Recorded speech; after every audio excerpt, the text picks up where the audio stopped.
When the popular kids dared her to sing at the school talent show, they expected her to crumble under the spotlight, to give them something to laugh about for weeks. What they didn't expect was for her voice to stop every conversation, silence every whisper, and leave an entire auditorium of parents and teachers sitting in stunned reverence. And they certainly didn't expect the broken single father in the back row, a man who hadn't smiled in 2 years, to recognize something in her, trembling melody that would change both their lives forever. This is the story of how one moment of cruelty became a miracle, how a joke became a journey, and how two lost souls found exactly what they didn't know they were searching for. Before we jump back in, tell us where you're tuning in from, and if this story touches you, make sure you're subscribed, because tomorrow I've saved something extra special for you. The fluorescent lights of Westmont Elementary buzzed with their familiar electric hum as another dreary November afternoon cast. Long shadows across the empty hallways. In classroom 4B, 9-year-old Ruby Murphy sat at her desk, carefully erasing pencil marks from a worksheet she'd already completed twice. Her small fingers worked methodically, trying to make the paper look fresh and new. Because she knew tomorrow she'd have to use it again. The same worksheet, the same worn pencil stub, the same quiet routine that had become her survival strategy in a world that seemed determined to overlook her. Ruby's faded blue dress, one of only 3 she owned, hung loose on her small frame. It had been her older sister's before the accident, and before that it belonged to a cousin whose name Ruby couldn't quite remember. The fabric was soft from countless washings, and there was a small tear near the left shoulder that Ruby had learned to hide by keeping her arm positioned just so. Her shoes, black with scuffed toes, were a size too big, but they were sturdy, and Ruby had learned that sturdy mattered more than style when you were walking 2 miles to school every morning. The other students had long since rushed out to catch their buses or meet their parents in the pickup line, leaving behind the typical debris of a 4th grade classroom, crumpled papers, forgotten pencils, and the lingering scent of apple juice and graham crackers. Ruby preferred these quiet moments after the bell rang. No one stared at her during silent reading time because her book was 3 grade levels below everyone else's. No one noticed that she ate the same peanut butter sandwich every day, carefully wrapped in a piece of wax paper that she'd fold and save for tomorrow. No one whispered about how she never had money for the book fair or field trip permission slips. Mrs. Henderson, her teacher, glanced up from her desk where she was grading spelling tests. "Ruby, sweetie, the late bus won't be here for another 20 minutes. You don't have to keep working on that worksheet." Ruby looked up with eyes that seemed older than her 9 years, deep brown eyes that held a wariness most adults never noticed, but which spoke of too many disappointments, too many promises broken, too many times she'd learned not to hope for things that seemed to come so easily to other people. "I know, Mrs. Henderson. I just want to make sure it's perfect." Mrs. Henderson's heart gave that familiar little twist she'd felt so many times this year when Ruby spoke. There was something about this girl that broke through all her professional boundaries. The way Ruby never complained, never asked for help, never seemed to expect anything from anyone. She was like a small ghost haunting the edges of childhood, present but not quite part of the vibrant, chaotic world of elementary school life. You know, Ruby, you don't always have to be perfect. Sometimes it's okay to just be you.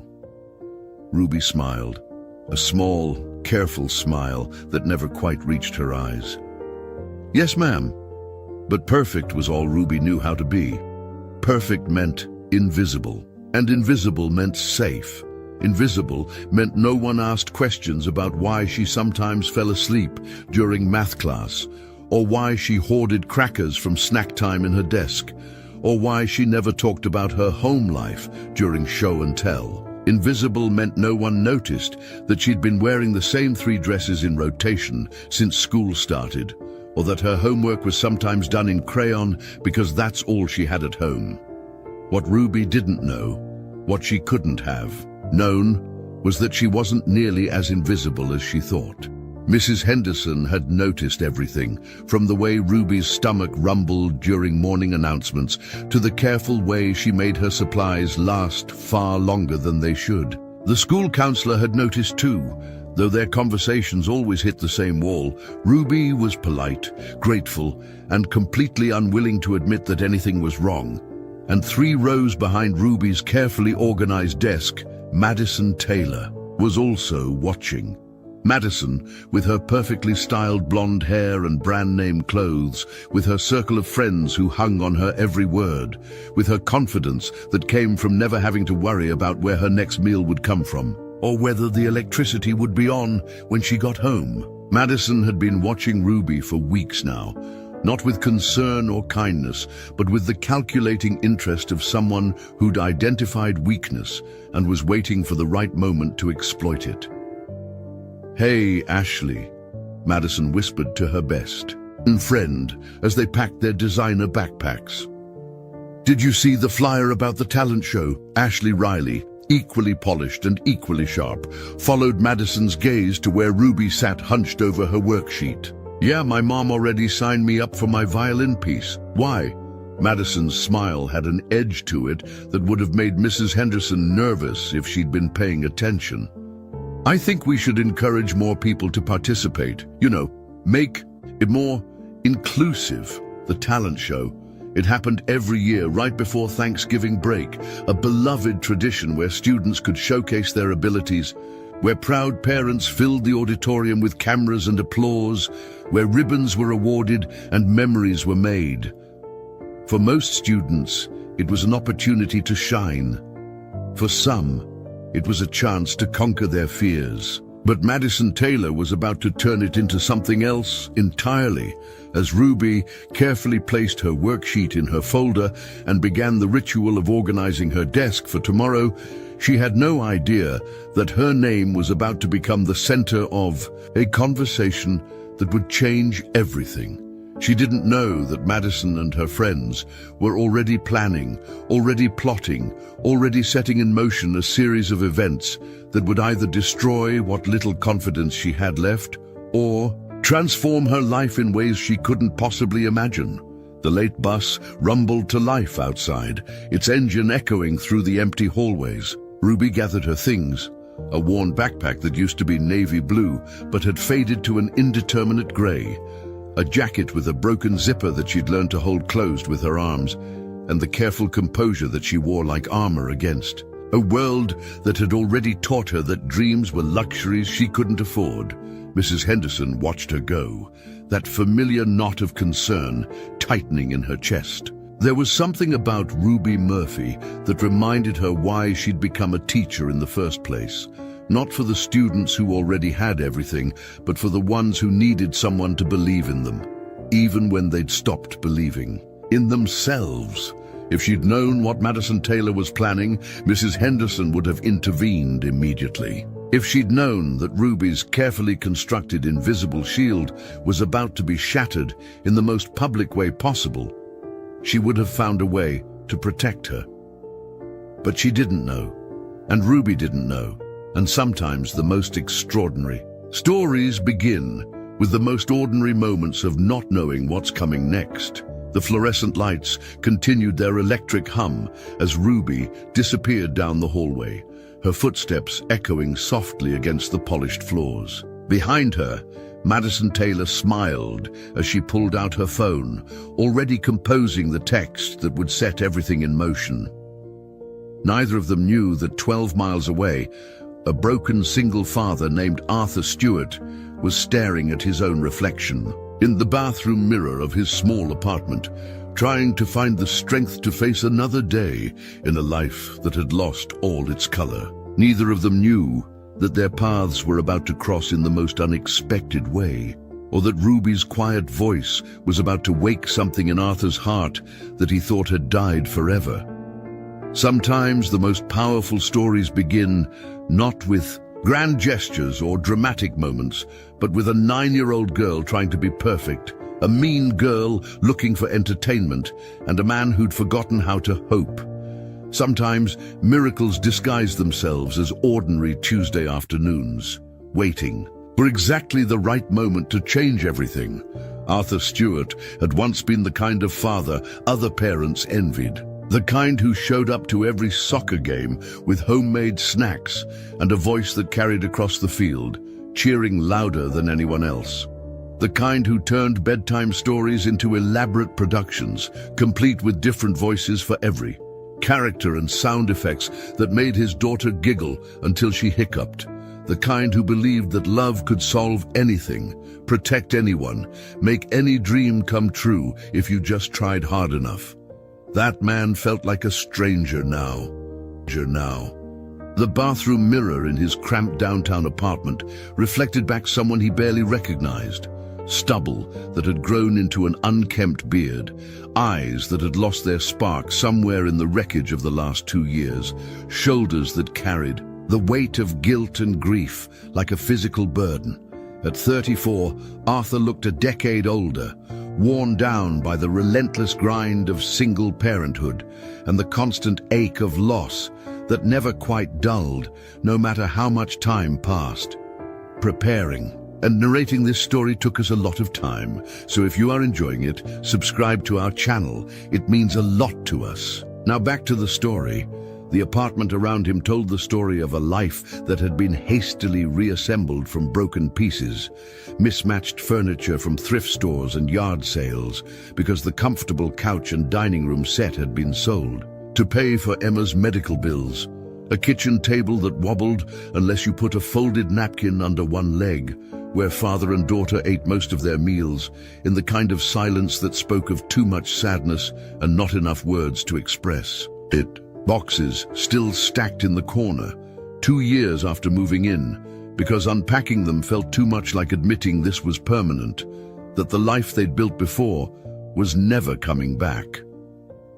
Arthur's reflection stared back at him as he splashed. Cold water on his face, a daily ritual that was supposed to wake him up, but mostly just reminded him how exhausted he was. Not just physically tired, though the double shifts at the warehouse loading dock certainly contributed to that, but soul deep exhausted. The kind of tired that sleep couldn't fix, that coffee couldn't cure, that settled into your bones and made every day feel like you were walking through mud. He'd been an insurance adjuster before, good at it too, had his own office with a window, wore a tie to work every day, made enough money to buy Emma the art supplies she loved and take weekend trips to the Children's Museum 2 towns over. He'd been building something back then, a career, a future, a college fund for Emma. But insurance adjusters needed to be reliable, needed to show up consistently, needed to focus on details and deadlines, all things that became impossible when your 8-year-old daughter was diagnosed with leukemia. The first absence had been understanding. Of course, he needed to be at the hospital for Emma's initial treatment. The second and third absences were met with sympathy and flexibility. But when weeks turned into months, when Emma's treatment became his full-time job, when he missed more days than he worked, understanding turned into frustration, sympathy became impatience, and flexibility hardened into ultimatums. He'd chosen Emma, of course. He'd choose her every time, in every universe, without hesitation. But choosing meant losing the job, losing the insurance, losing the apartment they'd called home since she was 3. It meant moving into this place with its thin walls and broken air conditioning and neighbors who played music too loud at night. It meant taking whatever work he could find that would let him be available when Emma needed him, which was often, especially during the bad months. The warehouse job paid by the hour and didn't care about your story. Show up, move boxes, collect your check. It was mindless work that left his body tired enough to sleep most nights. The supervisors didn't ask questions about his past or his plans for the future. They didn't care that he'd once had an office or wore a tie or dreamed of bigger things. They just needed someone who could lift 40 pounds and follow simple instructions, and Arthur Stewart could do both of those things, even when everything else felt impossible. Emma had been in remission for 8 months now. 8 months of clean scans and normal blood work, and doctors who smiled when they delivered test results. 8 months of watching her slowly return to the vibrant, creative, impossibly optimistic girl she'd been before cancer tried to steal her childhood. She was thriving in her new school, making friends, bringing home art projects that covered every available surface of their small refrigerator.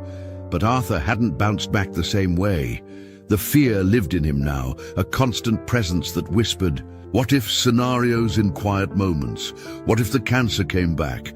What if he couldn't afford the next treatment? What if he wasn't strong enough, smart enough, good enough to keep her safe? The confidence he'd once had as a father felt shattered, replaced by a hypervigilance that exhausted him and a guilt that ate at him daily.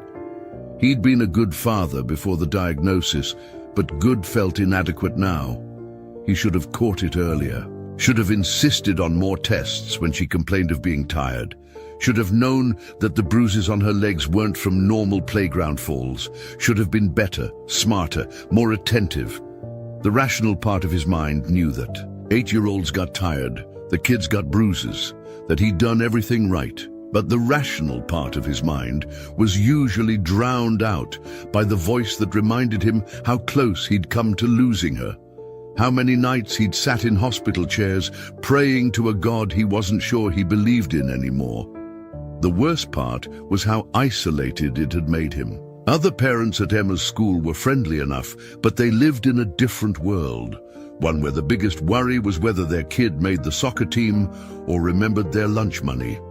They couldn't understand the relief he felt every morning when Emma woke up feeling well, or the panic that gripped him when she mentioned a headache or complained of being tired. He'd stopped accepting invitations to play dates and birthday parties because watching other families' easy happiness felt like staring into a life he'd lost and might never get back. Even well-meaning friends had drifted away. What do you say to someone whose 8-year-old daughter has cancer? How do you complain about your own problems to someone fighting for their kid's life? The isolation had been gradual but complete. And now Arthur existed in a strange, in-between space. Not quite a cancer parent anymore, but not able to return to the carefree world of normal parenthood either. Emma was getting ready for school, in the next room, and Arthur could hear her humming as she packed her backpack. She hummed constantly now, little melodies that seemed to come from nowhere and everywhere at once. Sometimes they were songs from the radio, sometimes made-up tunes that she'd sing under her breath while drawing or doing homework. The humming had started during treatment, when everything hurt and nothing felt normal. The nurses had told him it was common, music as medicine, melody as comfort. But Emma's humming had continued long after the treatment ended, and Arthur had begun to realize it wasn't just a coping mechanism anymore. It was joy, pure and simple. His daughter had found her voice again, even when his own seemed permanently lost. "Dad," Emma's voice carried from the kitchen, "my backpack zipper is stuck again." Arthur pulled himself away from the mirror and the weight of his own reflection. This was what mattered now.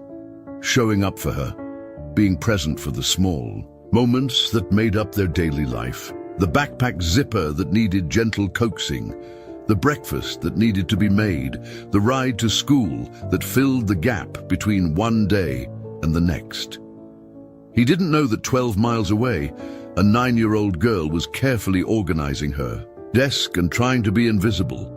He didn't know that Ruby Murphy existed, or that she spent her afternoons erasing worksheets to use again tomorrow, or that her quiet strength in the face of hardship was exactly the kind of courage he'd forgotten how to recognize in himself. But sometimes the most important connections begin long before the people involved have any idea they're connected. Sometimes healing starts not with grand gestures or dramatic revelations, but with two people who've learned to carry their pain quietly, preparing to discover that they're not quite as alone as they thought. Arthur Stewart fixed his daughter's backpack zipper and made her breakfast and drove her to school, not knowing that this ordinary Tuesday was about to become anything but ordinary. Not knowing that a talent show, and a cruel joke and a 9-year-old's voice were about to remind him that hope wasn't something you lost forever. Sometimes it was just something you forgot how to hear. The Westmont Elementary parking lot was nearly empty at 4:30 in the afternoon, save for a few scattered cars belonging to teachers staying late to grade papers or prepare for the next day. Arthur Stewart sat in his 15-year-old Honda Civic, engine ticking as it cooled, staring at the brick facade of the school through his cracked windshield. He was early, again. Emma's after-school art club didn't end until 5:00, but Arthur had developed the habit of arriving early for everything involving his daughter.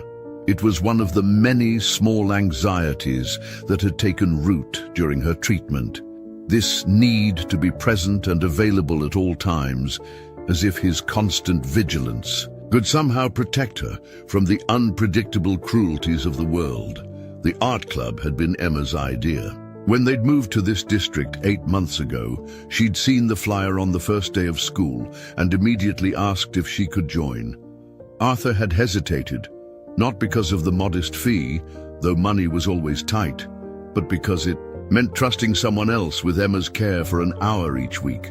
The rational part of his mind knew that Mrs. Patterson, the art teacher, was experienced and responsible.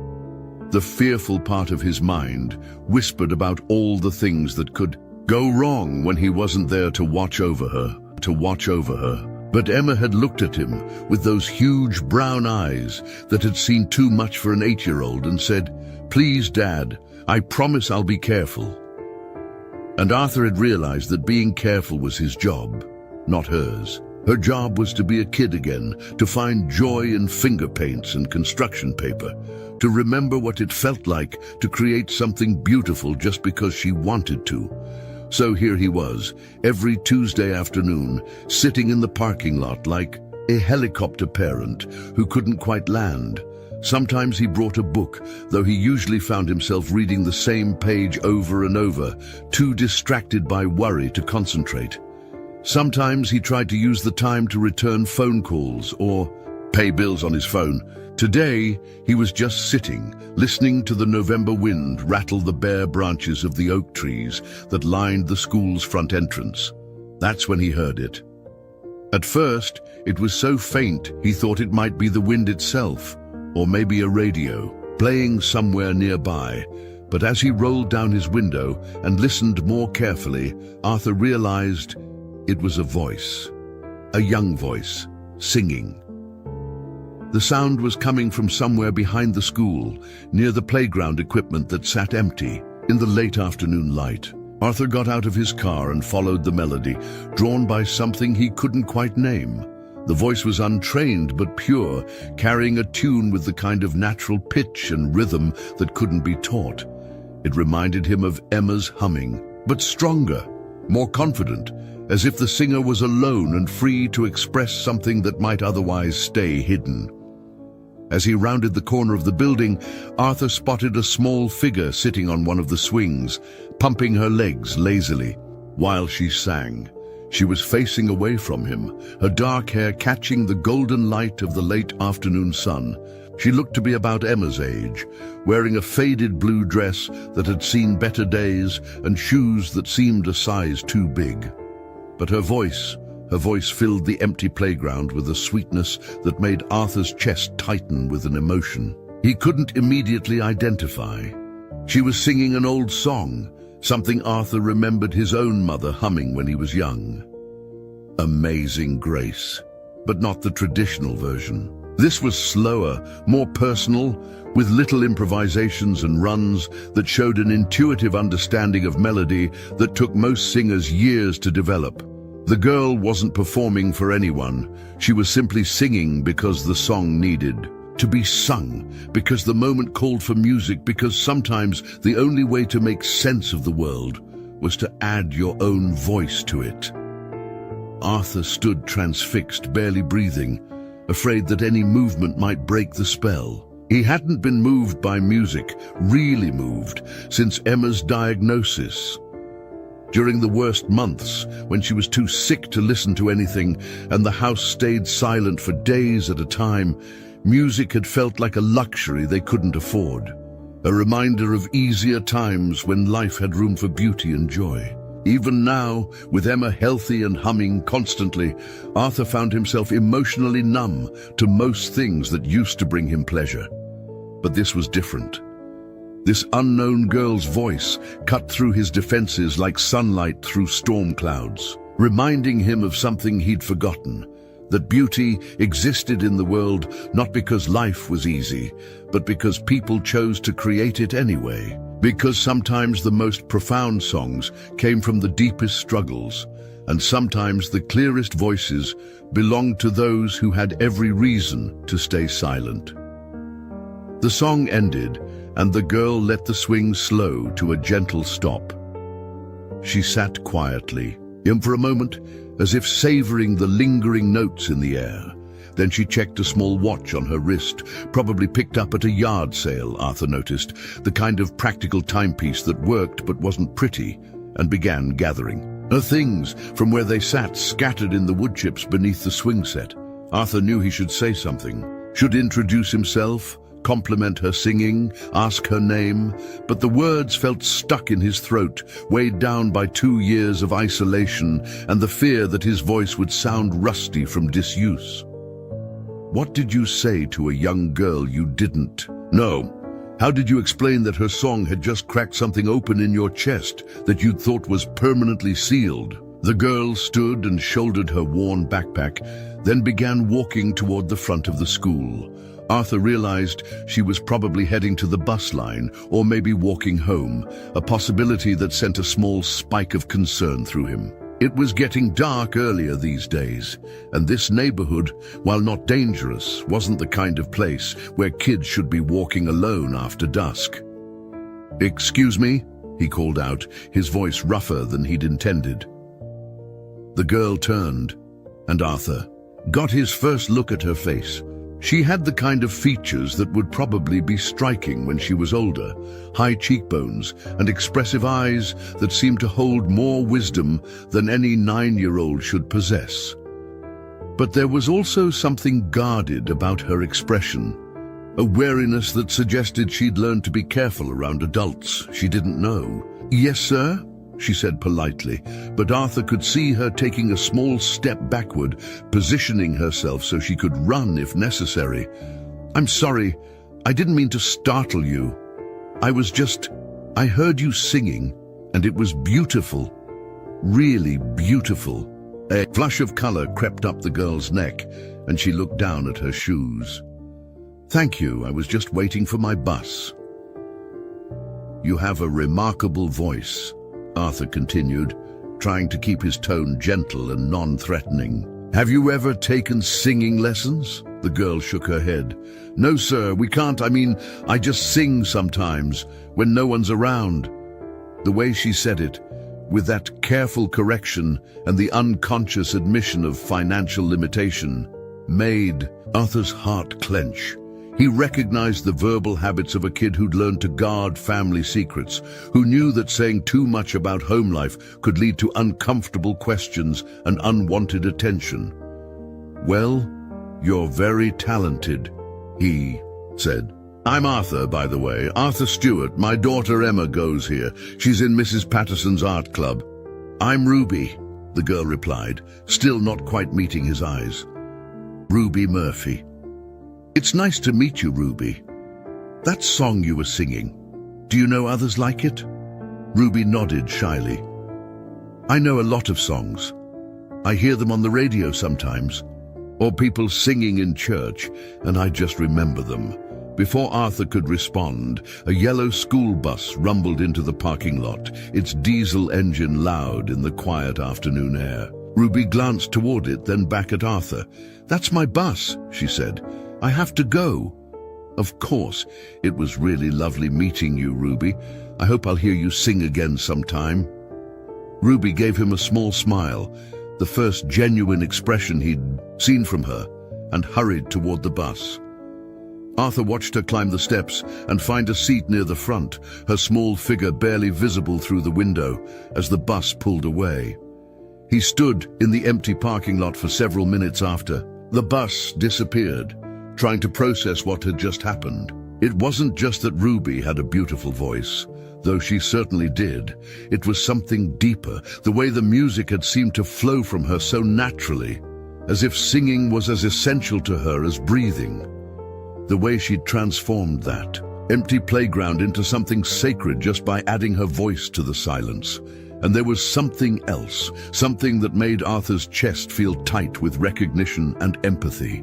Ruby Murphy sang like someone who needed music to survive, who'd found in melody what other people found in security or comfort or home. She sang like someone who understood that sometimes art was the only thing standing between you and despair. Arthur knew that feeling. He'd forgotten it for a while, buried it under layers of fear and responsibility and the grinding dailiness of just trying to keep going. But hearing Ruby sing had awakened something in him, some long dormant part of his soul that remembered what it felt like to be moved by beauty, to believe that the world held wonders worth discovering. He didn't know, as he walked back to his car to wait for Emma's art club to end, that Ruby Murphy's life was about to be turned upside down by a cruel joke disguised as an opportunity. He didn't know that in just a few days, a group of popular kids would dare her to sing in front of the entire school, expecting her to fail spectacularly for their entertainment. But he would know soon enough. And when that moment came, when Ruby stood on that stage with her voice trembling and her hands shaking, Arthur Stewart would be in the audience, recognizing in her courage something that he'd lost and desperately needed to find again. He would be there to witness what happened when a broken man and a forgotten girl reminded each other that sometimes the most beautiful music comes from the most unlikely places. For now, though, he simply sat in his car and waited for his daughter, humming Amazing Grace under his breath and marveling at how a stranger's song could remind you that your heart was still capable of being surprised by joy. The next Tuesday couldn't come fast enough for Arthur Stewart. All week, he'd found himself thinking about Ruby Murphy's voice, the way her song had cut through the November air like a promise of something better. He'd caught himself humming Amazing Grace while loading boxes at the warehouse, had found the melody playing in his head during the long drives home, had even started listening to music again, something he hadn't done voluntarily in over 2 years.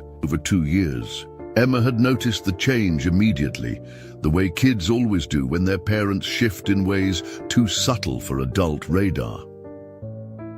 "Dad, you're different this week," she'd said over breakfast on Friday morning, studying his face with the serious concentration she usually reserved for her art projects. "Different how?" Arthur had asked, genuinely curious about what his 8-year-old daughter could see that he couldn't. "Lighter," Emma had said simply, then returned to her cereal as if she hadn't just delivered one of the most profound observations anyone had made about Arthur in months. Lighter. Arthur rolled the word around in his mind as he parked in the same spot at Westmont Elementary the following Tuesday. It was true, he realized, the constant weight he'd been carrying, not gone, but somehow more manageable. As if hearing Ruby sing had reminded him that the world still contained beauty, that there were still reasons to pay attention, to stay present, to hope for small miracles. At exactly 4:30, he got out of his car and walked around to the playground behind the school. Ruby was there again, sitting on the same swing, her worn backpack at her feet and her voice rising into the late afternoon sky. This time she was singing something he didn't recognize, a melody that seemed to come from somewhere deep inside. Her, wordless and haunting and utterly her own. Arthur stopped at a respectful distance and listened, not wanting to interrupt but unable to walk away. Ruby's voice had the same pure quality he remembered from the week before, but today there was something different about it. More confident, perhaps, or maybe just less careful, as if she was allowing herself to truly let go in a way that most people never learned to do. When the song ended, Ruby noticed him standing there. Instead of the wariness he'd seen the week before, she offered him a small wave.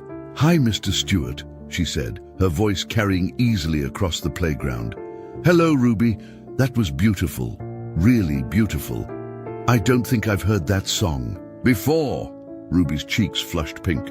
I made it up. Sometimes I just hear melodies in my head and I have to sing them or they'll get stuck there all day. Arthur felt something shift in his chest. Recognition, admiration, a kind of protective instinct he usually reserved for Emma.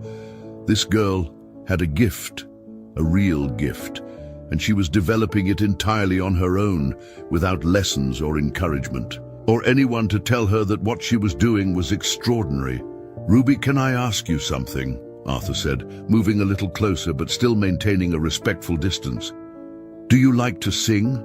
I mean, really like it? Ruby considered the question with the seriousness of someone much older. It's not that I like it, she said finally. It's more like I need it. Does that make sense? Arthur's breath caught. Yes, he said quietly. It makes perfect sense. They stood in comfortable silence for a moment, two people who understood. Something about the necessity of beauty in a world that often seemed determined to crush it. Then Ruby glanced at her watch and began gathering her things.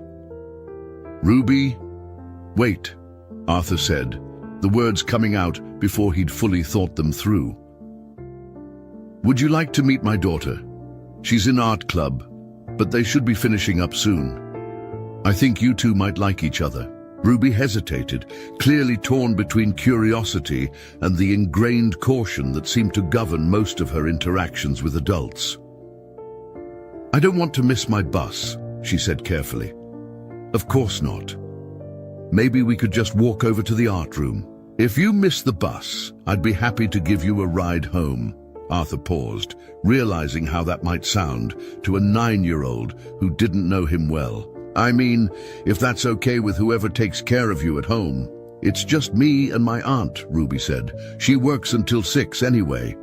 The casual way she said it told Arthur volumes about Ruby's home life, the kind of household where a 9-year-old was expected to be self-sufficient, where adults worked long hours just to keep things together, where there probably wasn't much energy left over for things like music lessons or encouragement of artistic talents. Well then, would you like to meet Emma? She loves music too, though. She's more of an artist than a singer. Ruby nodded slowly.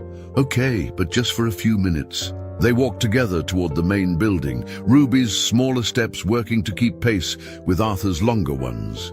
He found himself slowing down automatically, the way he did with Emma, and was surprised by how natural it felt to adjust his stride for this girl he barely knew. Mr. Stewart, Ruby said as they reached the school side entrance. Yes? Why do you come early to pick up Emma? I mean, most parents just pull up right when the activities end. Arthur was quiet for a moment, considering how much truth to share with the 9-year-old. I worry about her, he said finally. She was sick for a while, and I guess I got in the habit of wanting to be nearby in case she needed me. Ruby nodded, as if this made perfect sense to her. My sister used to worry about me like that before the accident. Sometimes I miss having someone worry about me. The matter-of-fact way she said it, without self-pity, but with a kind of quiet longing, made Arthur's heart clench. He wanted to ask about her sister, about the accident, about what it was like to be 9 years old and apparently taking care of yourself most of the time. But something in Ruby's posture suggested that those were conversations for later, when trust had been established and tested. Instead, he said, well, maybe we can worry about each other a little bit. Friends do that, don't they? Ruby looked up at him with those serious brown eyes. Are we friends? I'd like to be, if that's okay with you. Ruby considered this as they walked down the hallway toward the art room. I don't have very many friends, she said eventually. Neither do I, Arthur admitted. Maybe we can figure it out together. The art room was buzzing with the controlled chaos of creative 8- and 9-year-olds finishing up their projects. Mrs. Patterson, a woman in her 50s with paint-stained fingers and the kind of gentle energy that made kids feel safe, was helping students clean up their workstations while commenting enthusiastically on their creations. Arthur spotted Emma immediately. She was always easy to find, with her dark curls and the intense concentration she brought to everything she did. Today, she was putting the finishing touches on what looked like a watercolor painting of a tree, her tongue poking out slightly, the way it always did when she was focused. "Emma?" Arthur called softly. She looked up and smiled, the kind of pure, unguarded smile that reminded Arthur why he'd fought so hard to keep her safe. "Dad, look what I made. It's the tree outside our apartment, but I made the leaves all different colors because I thought it would be more interesting than just brown." "It's beautiful, sweetheart. Emma, I'd like you to meet someone. This is Ruby. Ruby, this is my daughter, Emma."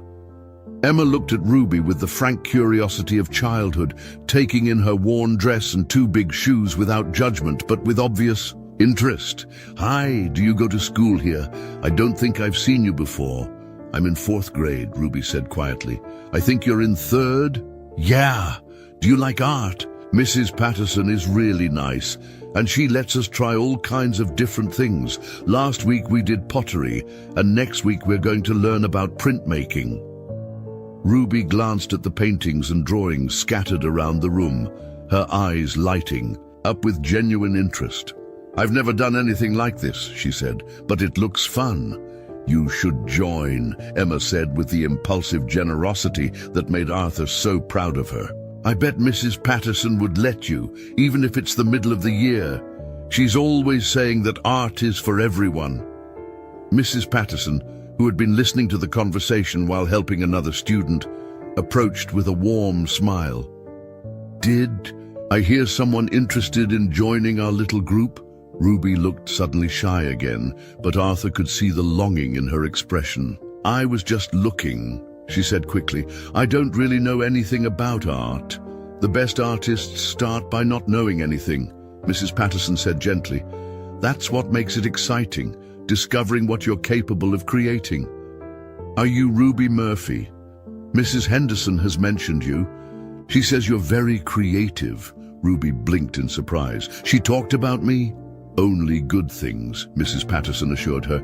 "Teachers notice when students have special talents, even if those talents are quiet ones." Arthur watched Ruby process this information, saw something shift in her expression as she realized that she wasn't as invisible as she thought, that adults in her life had noticed her, had seen value in her, had talked about her potential even when she wasn't around to hear it. "The thing is," Ruby said hesitantly, "my aunt works a lot, and I don't think we can afford—" "Don't worry about that," Mrs. Patterson said quickly. "We have scholarships for students who need them. The most important thing is whether you want to be here." Ruby looked around the room again, at Emma's encouraging smile, at Arthur's kind eyes, at Mrs. Patterson's paint-stained apron and genuine warmth. Arthur could see her weighing possibilities, calculating risks, trying to decide if this was the kind of good thing that would actually turn out to be good, or if it was another disappointment waiting to happen. "Can I think about it?" Ruby asked. "Finally, of course," Mrs. Patterson said, "but don't think too long. We're starting a special project next week that I think you'd really enjoy. Really enjoy." Ruby's bus was honking in the parking lot, and she gathered her backpack with practiced efficiency. "Thank you," she said to Mrs. Patterson, then turned to Emma. "It was nice meeting you." "You too. I hope you decide to join," Emma said. "It would be fun to have another friend in art club." As Ruby hurried toward the exit, Arthur called after her. "Ruby, same time next week?" She turned back with a smile that was brighter than any he'd seen from her yet. "Same time next week," she confirmed. Arthur watched her run toward the bus, her backpack bouncing against her back, her two big shoes slapping against the pavement. Emma came to stand beside him, slipping her small hand into his. "I like her," Emma said simply. "She seems sad, but also strong, kind of like you were when I was sick." Arthur squeezed his daughter's hand, marveling at her ability to see so clearly into the hearts of others. "Yeah," he said quietly.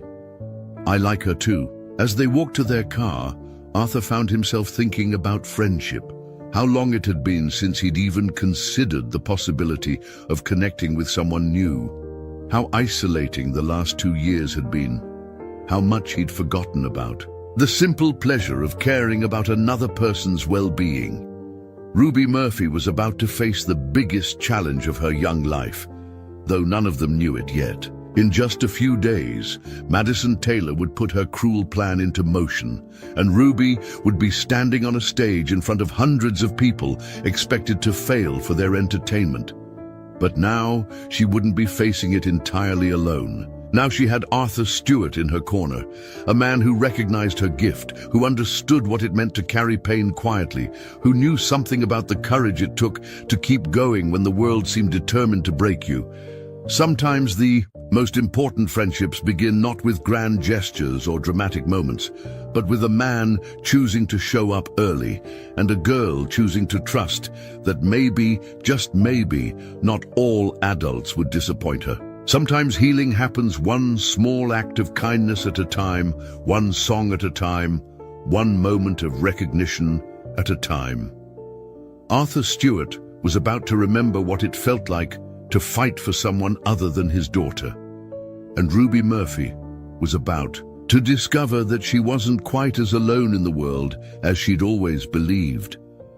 Friday morning arrived at Westmont Elementary with the kind of crisp energy that made everyone move a little faster, speak a little louder, and smile a little brighter. The weekend was just hours away, and even the fluorescent lights seemed to buzz with anticipation. In the main hallway, colorful flyers had appeared overnight, taped to lockers and bulletin boards with the kind of official enthusiasm that only elementary schools could muster. Westmont Elementary Annual Talent Show, the bright yellow papers, announced in bold letters. Friday, December 15th, 7 p.m. in the school auditorium. Showcase your special talents. Registration deadline, Monday, December 4th. Ruby Murphy noticed the flyers during her morning walk to her locker, but she didn't stop to read them carefully. Talent shows were for other kids. Kids with piano lessons and dance classes, kids whose parents had money for costumes and could take time off work to sit in auditorium chairs and cheer. Ruby had learned long ago not to linger too long looking at things that weren't meant for her, but Madison Taylor had been waiting all week for these flyers to appear. She and her friends clustered around one of the announcements before first period, their voices carrying that particular excitement that came with planning something they thought was brilliant. Perfect timing, Madison said, smoothing her perfectly straightened blonde hair as she studied the registration requirements. Sign-ups start Monday. That gives us the whole weekend to set everything up. Ashley Riley leaned closer to read over Madison's shoulder. Are you sure this is going to work? What if she actually doesn't sound terrible? Madison's laugh had an edge to it that would have made Mrs. Henderson nervous if she'd been within earshot. Trust me, I've heard her humming. In class, she's probably never even sung in front of another person, let alone a whole auditorium. She'll freeze up completely. But what if she doesn't? Asked Jessica, the third member of their tight-knit group. What if she says no? She won't say no, Madison said with the confidence of someone who'd spent years studying the social dynamics of elementary school. Kids like Ruby Murphy never say no when the popular kids pay attention to them. She'll be so grateful that we're even talking to her that she'll agree to whatever we suggest. The plan was simple, elegant in its cruelty, and perfectly designed to provide maximum entertainment with minimal risk to the perpetrators. They would approach Ruby sometime over the weekend or early next week, probably when she was alone and therefore most vulnerable to their sudden interest. They would be sweet, friendly, encouraging, everything Ruby probably wasn't used to receiving from her classmates. They would tell her about the talent show, mention how they'd heard she had a beautiful voice, a strategic lie that would make Ruby feel special and seen, and suggest that she should definitely sign up to perform. They would offer to help her register, maybe even hint that they were planning to perform too, making it seem like a group effort rather than a setup. Then they would sit back and watch as Ruby Murphy stood on that stage in front of hundreds of people, parents, teachers, students, siblings, and either sang so quietly no one could hear her, or forgot the words completely, or simply stood there in terrified silence until someone had to escort her off. Either way, it would be hilarious. Either way, it would give them something to talk about for weeks. The beauty of the plan was its plausible deniability. If anyone questioned their motives, they could claim they were just being inclusive, just trying to encourage a shy classmate to participate in school activities. They would be the picture of innocence, expressing surprise and disappointment that things hadn't gone better for poor Ruby. Madison had been planning variations of this scheme since the beginning of the school year, waiting for the right opportunity and the right target.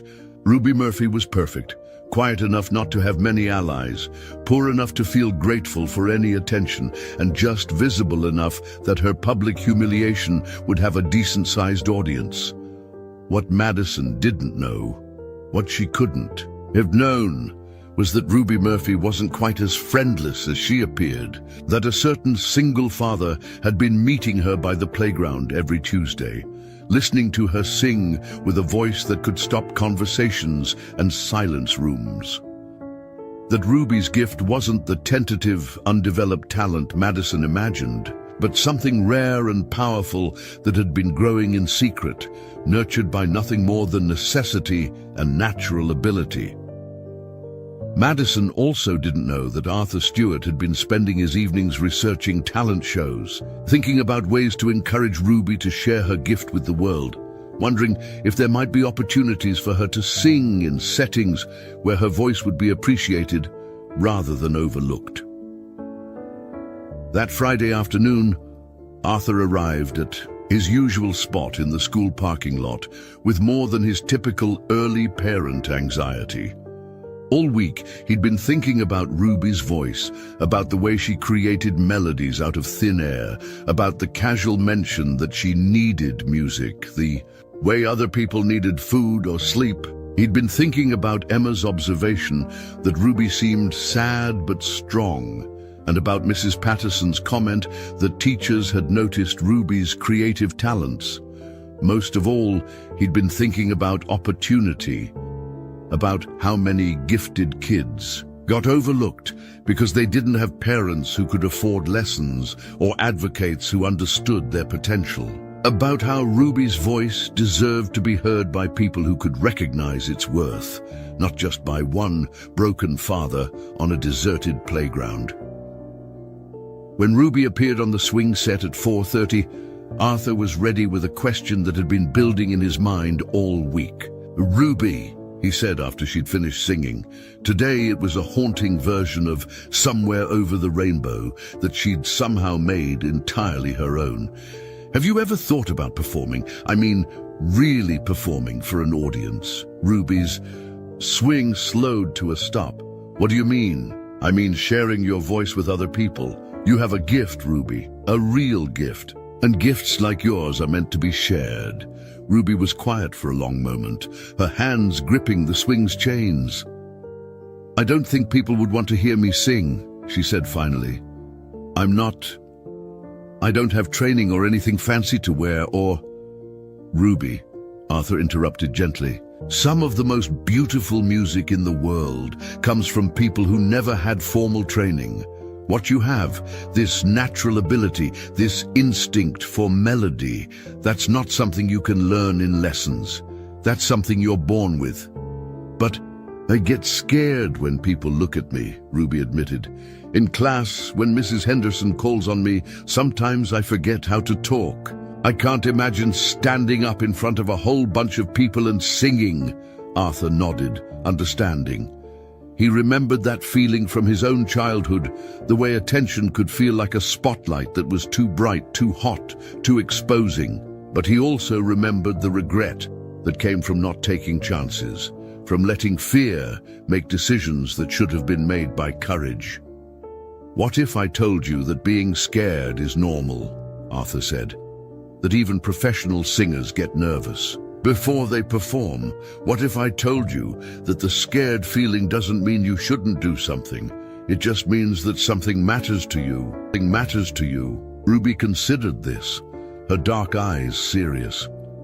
"Have you ever been scared to do something but done it anyway?" Arthur thought about Emma's diagnosis, about the months of treatment when he'd been terrified every single day, but had kept showing up, kept fighting, kept believing they would get through it. "Yes," he said simply, "some of the most important things I've ever done, I did while I was scared." What happened? Sometimes it went better than I expected, sometimes it went worse. But every time, I was glad I tried. Ruby was quiet again, and Arthur could almost see her mind working, weighing possibilities against fears, dreams against practical realities. "Mr. Stewart," she said finally, "if there was a chance for me to sing for people, and if I got too scared to do it, would you think I was a coward?" Arthur's heart clenched at the vulnerability in her voice, at the way she seemed to expect disappointment. From adults, as a matter of course. "Ruby, wanting to be brave and being ready to be brave are two different things. If you weren't ready, that wouldn't make you a coward. That would just make you human. But what if I was ready? Or what if I thought I might be ready? Then I would be honored to help you in any way I could." Ruby nodded slowly, as if making some internal decision. "Okay," she said, "if something came up, some chance to sing, I'll think about it. Really think about it." Arthur smiled. That's all anyone can ask. As Ruby gathered her things for the bus, neither of them knew that the chance to sing was already being planned by Madison Taylor and her friends. Neither of them knew that Ruby's name was about to be added to a talent show registration form as part of a cruel joke designed to humiliate her in front of the entire school community. But they also didn't know that Ruby Murphy was stronger than Madison Taylor imagined, that her voice was more powerful than anyone suspected, and that she was about to have an ally in the audience who understood what it meant to fight for something precious. Sometimes the most important performances begin, not with confidence or training or elaborate preparation, but with a quiet conversation between two people who understand that courage isn't the absence of fear. It's the decision to do something meaningful despite the fear. Arthur Stewart drove home that evening, thinking about talent shows and opportunities, and the particular kind of bravery it took for a 9-year-old girl to consider sharing her gift with the world. Ruby Murphy rode the bus home, thinking about scared feelings and important things, and the possibility that maybe, just maybe, her voice was worth hearing. Neither of them knew that Madison Taylor was spending her Friday evening perfecting the details of a plan that would test both of their definitions of courage. But they would find out soon enough. And when they did, Ruby would discover that having one person believe in you could make all the difference between a moment of humiliation and a moment of triumph. Arthur would discover that sometimes protecting someone else's dreams could help you remember your own. The talent show was still 3 weeks away, but the real performance, the one that would matter most, was about to begin. Monday morning arrived, with the kind of gray November sky that made everything feel heavier, more serious, as if the weather itself was conspiring to make difficult days even harder. Ruby Murphy walked through the hallways of Westmont Elementary with her usual careful invisibility, clutching her worn backpack and keeping her eyes down to avoid accidentally making contact with anyone who might remind her that she didn't quite belong. She'd spent the weekend thinking about her conversation with Arthur Stewart, turning his words over in her mind like smooth stones she could examine from every angle. The idea of singing for an audience both thrilled and terrified her in equal measure. On one hand, she loved music more than almost anything else in her small world.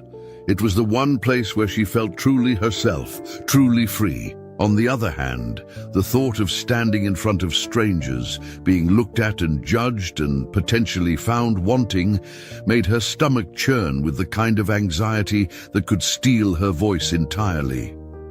Ruby was so lost in these thoughts that she almost didn't notice Madison Taylor approaching her locker. Madison, who had never spoken directly to Ruby in the 3 months since school started. Madison, who moved through the elementary school social hierarchy like royalty, surrounded by friends who hung on her every word and teachers who smiled extra brightly when she raised her hand in class. Ruby! Madison's voice was bright, friendly, with a warmth that immediately made Ruby suspicious. In her experience, when popular kids suddenly paid attention to her, it usually meant trouble was coming. "Hi," Ruby replied cautiously, continuing to organize her books while trying to appear busy and unavailable for whatever Madison might want.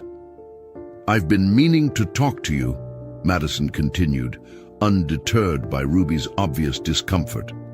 "Ashley and I were just saying how we never really get to hang out with you, and that's such a shame because you seem really cool." Ruby blinked in surprise.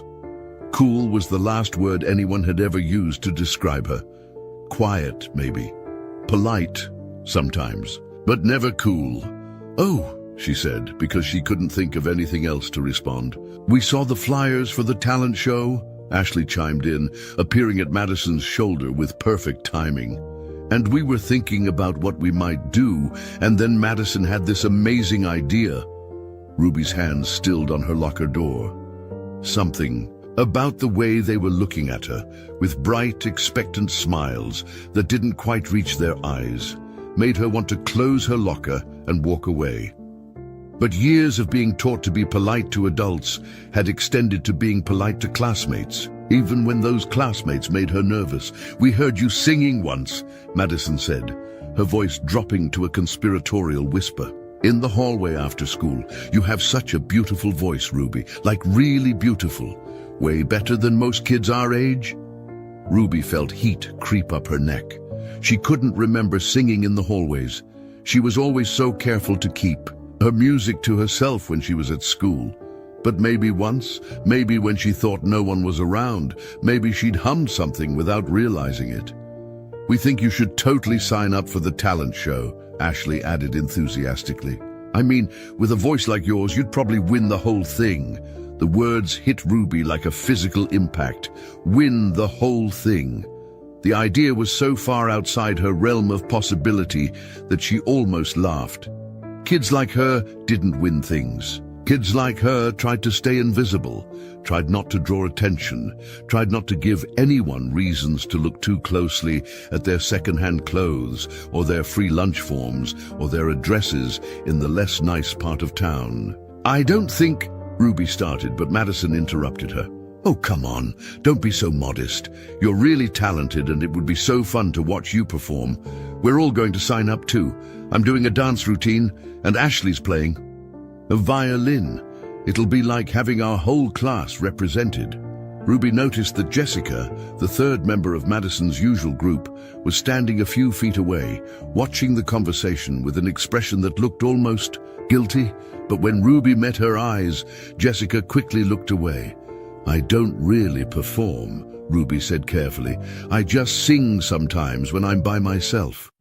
"But that's exactly what makes you so special," Madison exclaimed, and her enthusiasm seemed so genuine that Ruby felt her defenses starting to lower. "You're natural. You don't have all that formal training that makes some people sound so artificial. You sound real. Real." Ruby had never thought of her voice that way, but something about the word resonated with her. She did feel real when she sang, more real than any other time, more herself than she ever managed to be in regular conversation. "Plus," Ashley added, "we could help you pick out a song, maybe even help you practice. It would be fun to have a project together."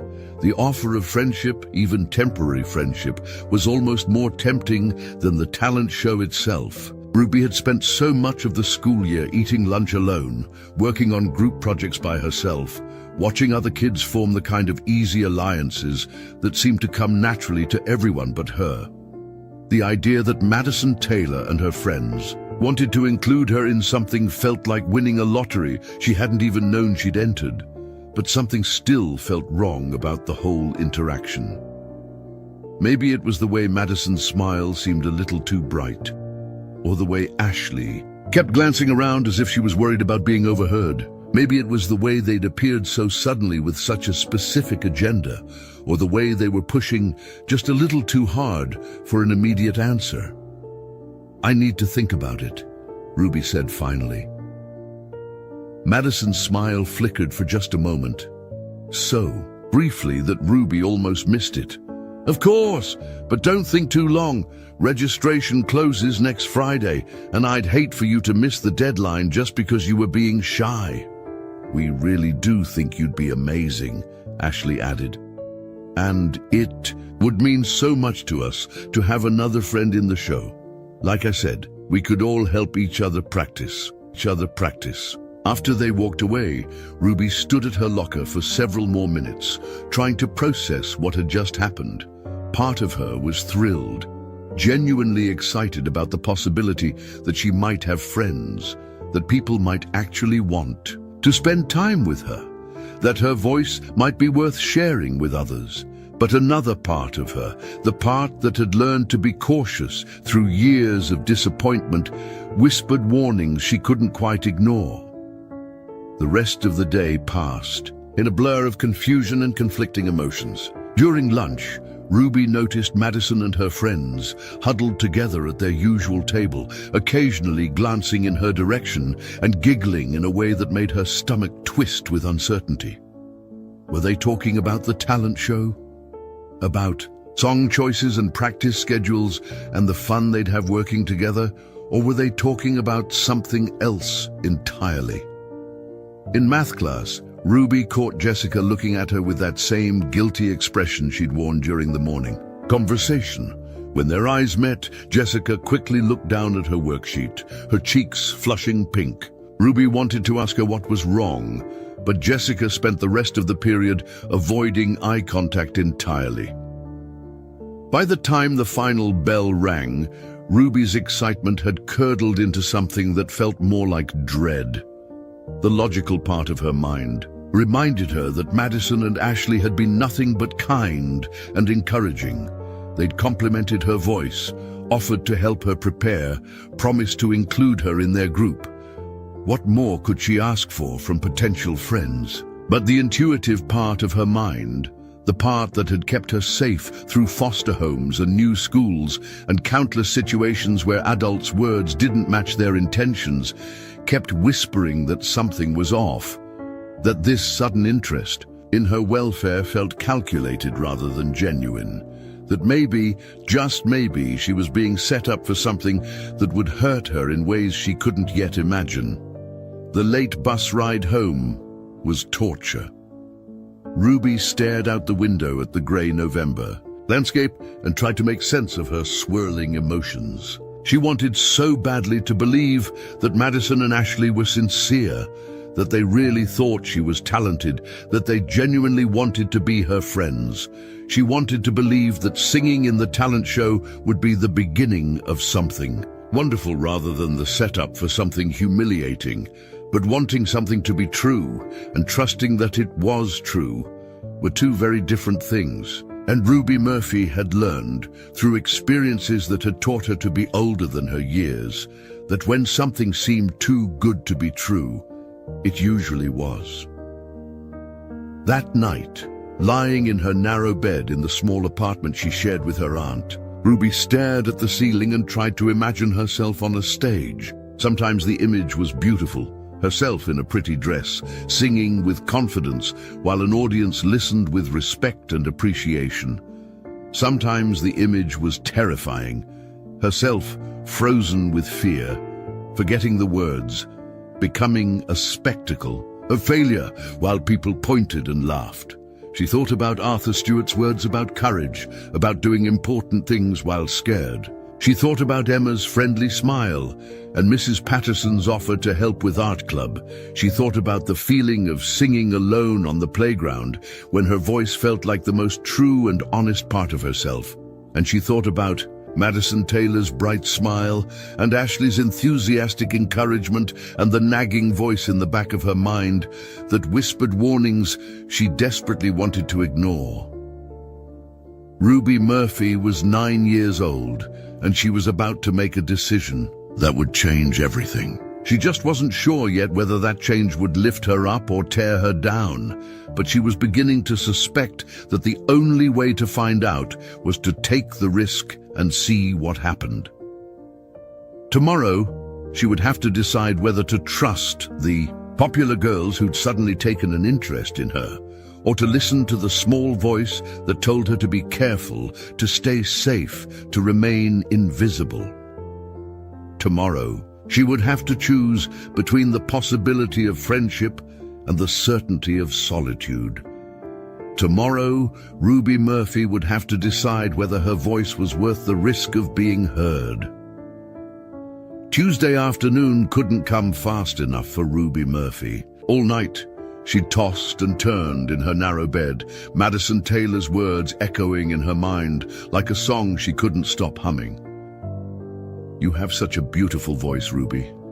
Like really beautiful." The compliment felt foreign on her ears, strange and wonderful and terrifying all at once. No one had ever called her beautiful, not her voice, not her drawings, not anything about her, but alongside the warmth of those words came the persistent chill of doubt. Something in Madison's smile hadn't felt quite right. Something in Ashley's enthusiasm had seemed forced, and Jessica's guilty expression kept flashing through Ruby's memory like a warning light she couldn't ignore.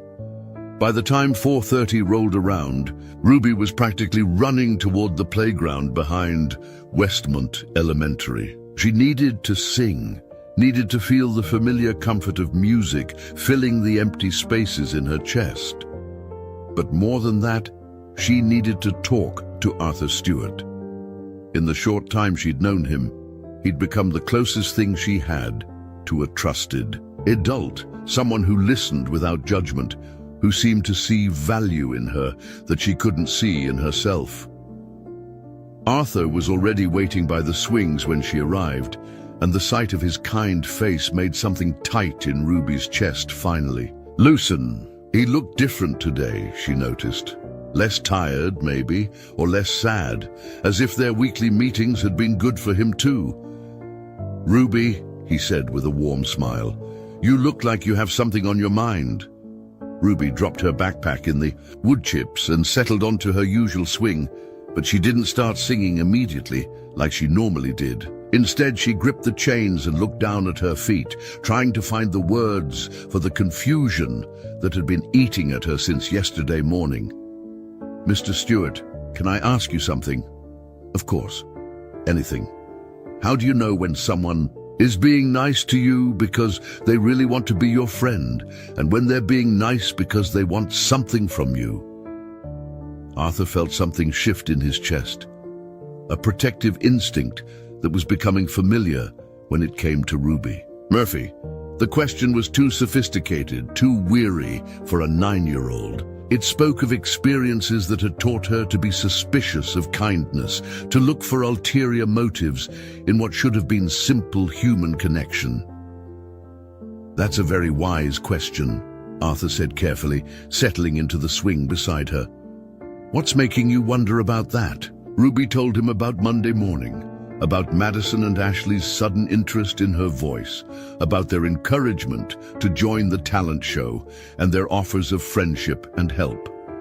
She described Madison's bright smile and Ashley's enthusiasm, but also Jessica's guilty expression and her own nagging sense that something wasn't quite right about the whole interaction. "They said they heard me singing once," Ruby finished, her voice small and uncertain.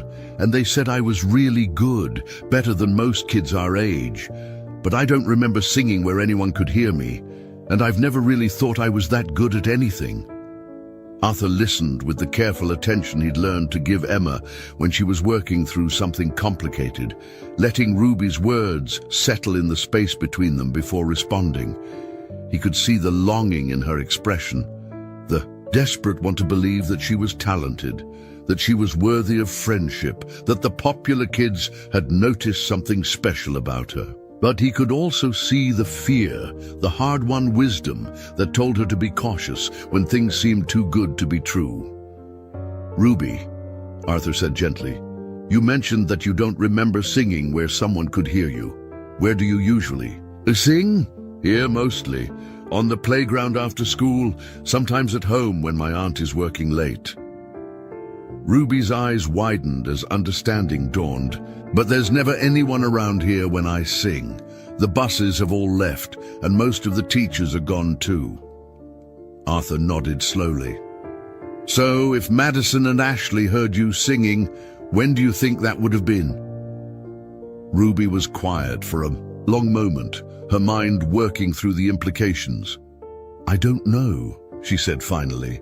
"Maybe they didn't really hear me sing. Maybe they just said that." "Maybe," Arthur agreed. "And if they didn't really hear you sing, why do you think they would tell you they did?" The question hung in the air between them, and Arthur watched as Ruby processed what he was gently helping her discover. Her face went through a series of expressions: confusion, realization, hurt, and finally a kind of resigned sadness that made Arthur's heart ache. "They're making fun of me," Ruby said quietly. "They want me to sign up for the talent show so I'll embarrass myself in front of everyone." Arthur wanted to reach over and hug her, to somehow shield her from the cruelty of children who found entertainment in others' pain. But he also recognized that Ruby was working through this herself, using her own intelligence and intuition to see through the deception. "I'm sorry, Ruby. I think you might be right about that." Ruby's grip on the swing chains tightened. "Why would they do that? I never did anything to them. I don't even talk to them.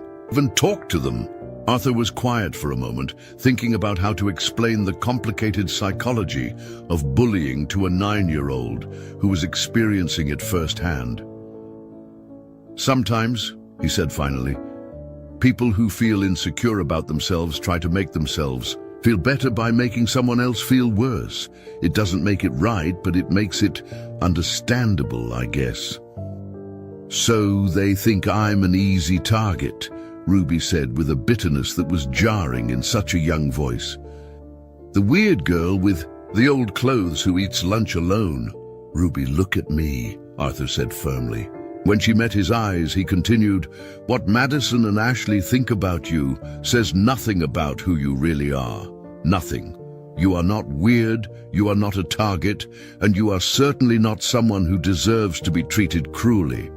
Tears were threatening at the corners of Ruby's eyes, but she blinked them back with the practiced control of someone who'd learned not to cry in public.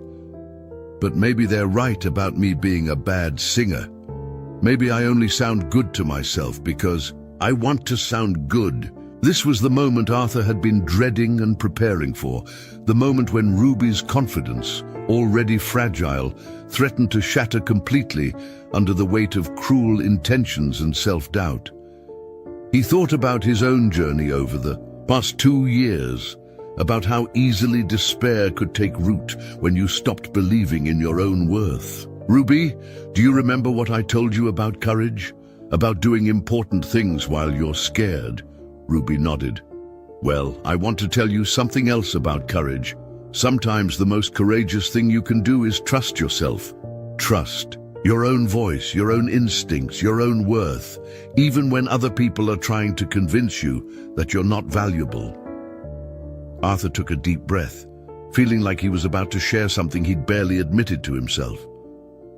"When Emma was sick, I stopped believing in a lot of things. I stopped believing I was a good father, stopped believing things would get better, stopped believing I deserved happiness or success or any of the things I used to think were possible. And you know what? That doubt, that loss of faith in myself, hurt me more than anything else that was happening. Ruby was listening intently, her dark eyes fixed on his face. "But then I met you," Arthur continued, "and I heard you sing, and I saw the way music lives in you like it's part of your DNA, and it reminded me that there are things in this world that are true and beautiful and worth protecting, even when, especially when, other people can't see their value." "You really think I can sing?" Ruby asked, her voice barely above a whisper. "Ruby, I think you have one of the most honest, pure voices I've ever heard. I think music flows out of you the way most people breathe, naturally, necessarily beautifully, and I think anyone who would try to use your gift as a weapon against you doesn't deserve to hear it." Ruby was quiet for several minutes, swinging gently back and forth as she processed Arthur's words. Finally, she said, "So, what should I do? About the talent show, I mean." Arthur smiled, feeling something settle into place in his chest. A sense of purpose he hadn't experienced since before Emma's diagnosis. "I think," he said carefully, "that you should make that decision based on what you want, not on what Madison and Ashley want. If you want to sing for people, really want to share your gift, then we'll find a way to make that happen safely, with people who will appreciate what you have to offer. But if you're not ready, or if you don't want to, that's okay too. And if I do want to sing for people someday, but not for Madison and Ashley's entertainment, then we'll figure out how to make that happen together." Ruby nodded slowly, and for the first time since Monday morning, she looked like herself again, not the confused, hopeful girl who'd been tempted by false friendship, but the strong, intuitive young woman who'd been surviving on her own wisdom, and for longer than she should have had to. "Mr. Stewart," she said, "I think I'd like to sing now. Not for any talent show, not for anyone else, just for me. And for you, if that's okay." Arthur felt tears prick at his own eyes. "I would be honored to listen." Ruby began to sing, something soft and wordless and entirely her own creation. It was a melody that spoke of disappointment, transformed into wisdom, of hurt acknowledged but not allowed to fester, of a young voice finding its strength not in spite of the world's cruelty, but because of her decision to rise above it. As Arthur listened, he realized that this moment, this gift of music shared between two people who understood something about resilience, was exactly what he'd been missing for the past 2 years. Not just beauty, but purpose. Not just healing for himself, but the opportunity to protect and nurture someone else's light. Ruby Murphy was going to be okay. She was going to be more than okay. And Arthur Stewart was going to make sure of it. Next morning, Ruby Murphy walked into Westmont Elementary with something she'd never carried before: certainty. Not the brittle kind of certainty that came from trying to convince yourself of something you wanted to believe, but the solid, unshakable certainty that came from finally understanding exactly who you were and what you were worth. Madison Taylor was waiting by Ruby's locker again, her blonde hair perfectly styled and her smile as bright as a camera flash. Ashley stood beside her, practically bouncing with what looked like excitement, but felt like anticipation of a different kind. They'd clearly been planning this second conversation, positioning themselves to intercept Ruby before first period. "Ruby!" Madison's voice carried that same artificial enthusiasm as the day before. "Did you think about what we talked about the talent show?" Ruby finished hanging up her jacket and turned to face them with a calmness that seemed to surprise both girls. "I did think about it," she said simply. "And," Ashley prompted, leaning forward slightly, as if Ruby's answer was the most important, the thing she'd hear all day. "And I've decided not to sign up," Ruby said, her voice steady and clear, "but thank you for thinking of me." The transformation on Madison's face was swift and unmistakable. The bright smile faltered, replaced by something harder, more calculating. "What do you mean you're not signing up? I thought you wanted to be friends with us." Ruby felt the familiar twist in her stomach that came with confrontation. But Arthur Stewart's words from the day before echoed in her mind. Sometimes, the most courageous thing you can do is trust yourself. She took a breath and held Madison's gaze. I do want friends, Ruby said quietly, but I want friends who actually like me, not friends who are pretending to like me for other reasons. Ashley's cheeks flushed pink, and she glanced quickly at Madison as if looking for guidance. Madison's mask slipped completely for just a moment, revealing something cold and mean that made Ruby glad she'd trusted her instincts.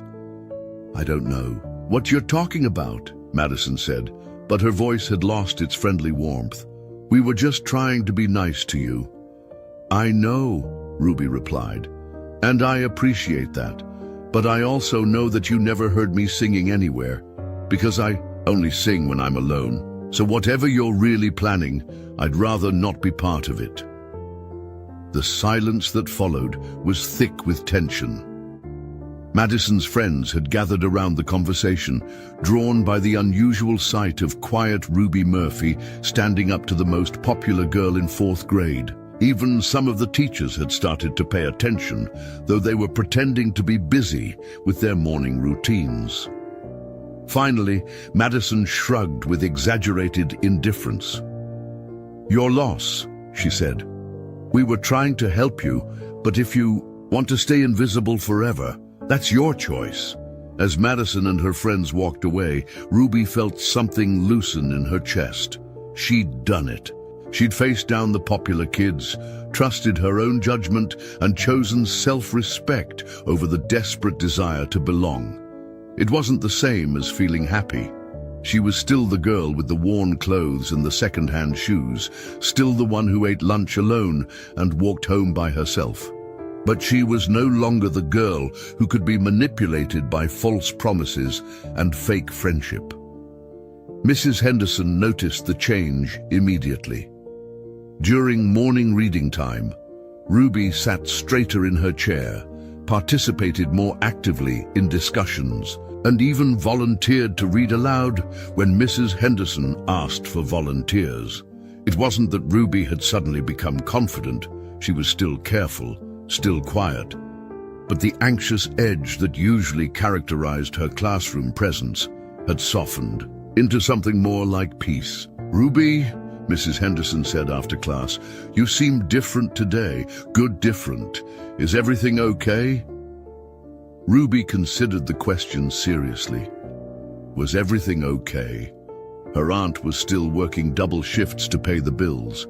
They were still living, paycheck to paycheck, in a neighborhood where the heat sometimes got turned off and the refrigerator was usually more empty than full. Ruby still had exactly 0 friends her own age and exactly 3 dresses that she rotated through the week.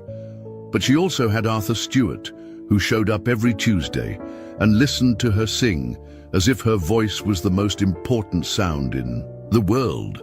She had Mrs. Patterson, who'd offered her a scholarship to art club and seemed to genuinely believe Ruby had creative potential. She had Mrs. Henderson, who noticed when her students were struggling and cared enough to ask about it. Most importantly, she had herself, her own voice, her own instincts, her own hard-won wisdom about who to trust and when to be brave. Yes, Ruby said finally. I think everything is okay. Thing is okay. That afternoon, Arthur was waiting by the playground swings with something Ruby had never seen before. A guitar case slung over his shoulder. When he saw her approaching, he smiled with an excitement that reminded Ruby of Emma's enthusiasm about her art projects. I brought something, Arthur said, setting the case down in the wood chips. I thought maybe we could try something new today. Ruby's eyes widened as Arthur opened the case to reveal a beautiful acoustic guitar, its wood worn smooth and golden from years of use. Do you play? She asked. I used to, Arthur said, lifting the guitar from its case with careful reverence. Before Emma got sick, before everything got complicated, I used to play quite a bit. I wasn't professional or anything, but I knew enough to accompany simple songs. He strummed a few chords, his fingers finding the familiar positions with muscle memory that had been dormant but not lost. The sound that emerged was warm and rich, filling the empty playground with the kind of music that made you want to sit down and listen for hours. I was thinking, Arthur continued, tuning one of the strings with practiced precision, that maybe we could make some music together. Not for any talent show, not for anyone else's entertainment, just for us, just for the joy of it. Ruby felt something spark in her chest, the same feeling she got when she discovered a new melody or heard a song that perfectly matched her mood. You mean like we could be a team? Exactly like that. I could play, you could sing, and we could see what kind of beautiful things we could create together. Arthur began playing a simple progression in a key that he thought would suit Ruby's voice, something gentle and folky that left plenty of room for melody. Ruby listened for a few measures, feeling the rhythm settle into her bones, and then she began to hum along. The harmony that emerged was nothing short of magical. Arthur's guitar provided the foundation, steady, reliable, supportive, while Ruby's voice soared above it, finding melodic lines that complemented the chords in ways that seemed effortless and inevitable. They weren't performing. They were conversing, using music as their language and the empty playground as their concert hall. For the first time in 2 years, Arthur felt like himself again, not the broken single father who worked at a warehouse and worried constantly about money and Emma's health, not the failed insurance adjuster who'd lost everything when life got complicated. Just Arthur, the man who loved music and believed in its power to heal and connect and transform ordinary moments into something sacred. Ruby, meanwhile, was discovering what it felt like to have a musical partner, someone who could follow her melodic instincts and enhance them rather than compete with them. She'd never realized how lonely her singing had been until she had someone to share it with, someone who understood that music wasn't just entertainment, but communication, expression, prayer. They played for nearly an hour, working through simple songs that Ruby knew and improvising new melodies that seemed to emerge from the combination of guitar and voice. By the time Ruby's bus arrived, both of them were flushed with the exhilaration that came from creating something beautiful together. "Same time next week?" Arthur asked as Ruby gathered her backpack. "Same time next week," Ruby confirmed. "But Mr. Stewart, can we maybe practice more than once a week? I mean, if you don't mind?" Arthur's smile was brighter than Ruby had ever seen it. "I would love that. How about Thursday after school too? Same time, same place?" As Ruby walked toward her bus, she felt something she'd never experienced before. Anticipation for the future. Not the anxious kind of anticipation that came with dreading what might go wrong, but the excited kind that came with looking forward to something wonderful.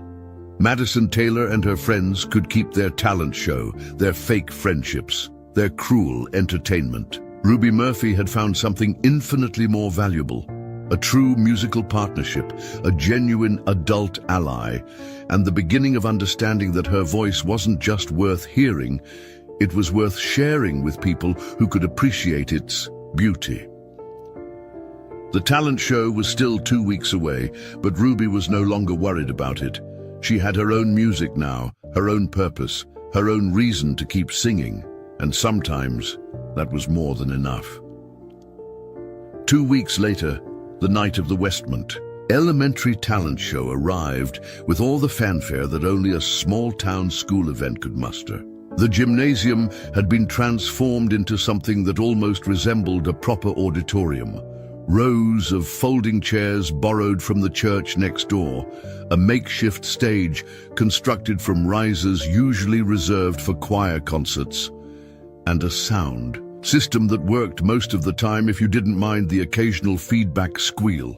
Parents arrived early to claim the best seats, armed with cameras and smartphones and the kind of proud enthusiasm that made even the most modest elementary school performance feel like a Broadway opening night. Teachers bustled around backstage, helping nervous performers with last-minute costume adjustments and offering encouraging words to kids who were beginning to second-guess their decision to sign up.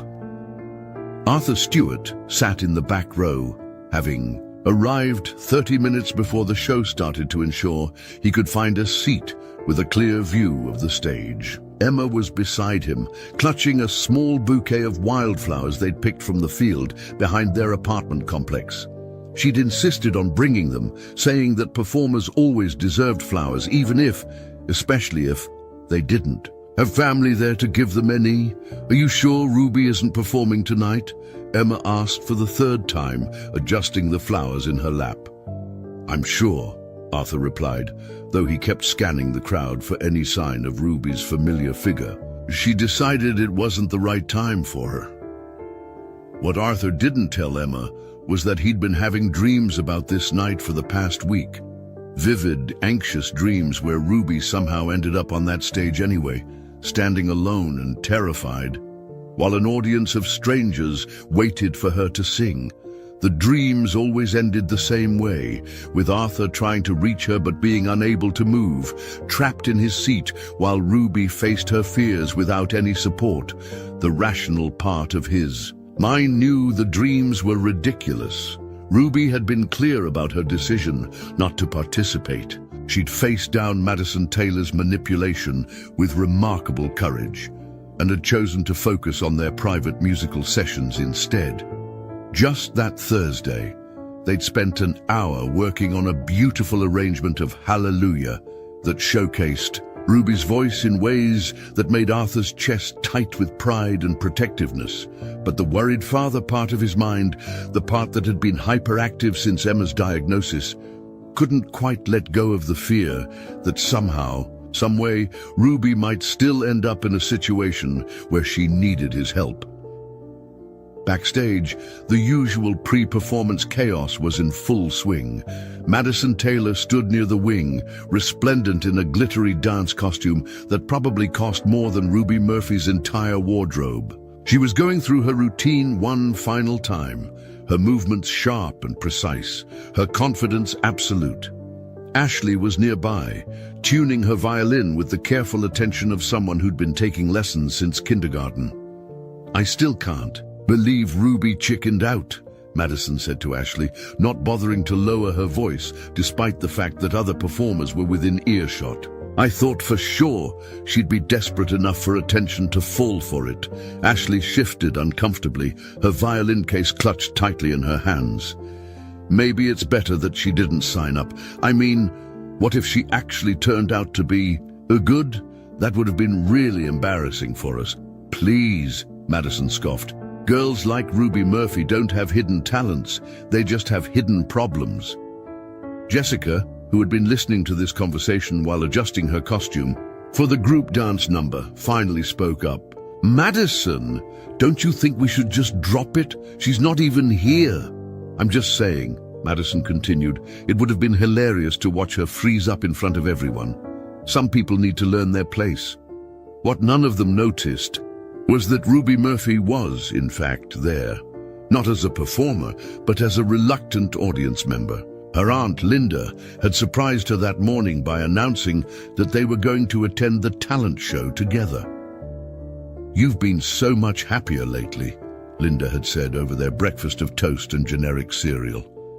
I thought it might be nice for us to do something fun together. Plus, I want to see what all these kids you go to school with are capable of. Ruby had tried to explain that she didn't really know most of her classmates, that she probably wouldn't enjoy watching people perform when she felt so disconnected from them. But Linda had already asked for the evening off from her second job, and Ruby could see how excited her aunt was about the prospect of a normal family activity. So here Ruby was, sitting in the third row with Linda, wearing her nicest dress, the blue one that used to be her sister's, and trying to look interested in the performances while her stomach churned with anxiety. Not because she regretted her decision not to participate, but because being in the same room with Madison and her Friends made her feel exposed and vulnerable in a way she hadn't experienced since their confrontation 2 weeks ago. The show began with the usual elementary school fanfare. The principal, Mrs. Hawkins, welcomed everyone and explained the judging criteria. The first few acts were charming in the way that only fourth-grade performances could be. Earnest, slightly off-key, but delivered with the kind of genuine enthusiasm that made parents tear up and applaud loudly. Arthur watched each performance with half his attention, the other half focused on scanning the audience. That's when he spotted her. Ruby, sitting with a woman who must be her aunt, both of them clapping politely for a group of second graders who were singing "Twinkle, Twinkle, Little Star" with more volume than melody. Relief flooded through Arthur's chest, followed immediately by a new kind of anxiety. Ruby was here, which meant she was safe from any last-minute manipulation or coercion. But it also meant she was watching other kids her age perform, seeing them receive applause and recognition for talents that probably weren't any more natural or developed than her own voice. Emma noticed her father's sudden tension. "Dad, what's wrong?" "Nothing's wrong," Arthur said quietly. "I just saw Ruby. She's here with her aunt." Emma's face lit up. "Really? Where?" Arthur pointed, and Emma waved enthusiastically in Ruby's direction until she caught her attention. Ruby waved back, with a small smile that looked genuine but careful. The performances continued. Ashley played her violin piece with technical competence but little soul, the kind of performance that came from years of lessons but not much natural musicality. A group of third graders did a comedy sketch that had the audience laughing more at their forgotten lines than their intended jokes. A fifth grader played piano with impressive skill, earning the biggest applause of the night so far. Then came Madison Taylor's dance routine. Arthur had to admit grudgingly that Madison was talented. Her movements were sharp and controlled. Her timing was perfect, and she commanded the stage with a confidence that was impressive for someone so young. The audience responded enthusiastically, and Arthur could see Madison's parents in the front row, beaming with pride and recording every moment on their phones. But as he watched Madison bow to the applause, Arthur couldn't help thinking about the cruelty that lived behind that polished performance. About the way she tried to manipulate Ruby into a humiliating situation for her own entertainment. About the casual meanness in her voice when she talked about people who were different from her.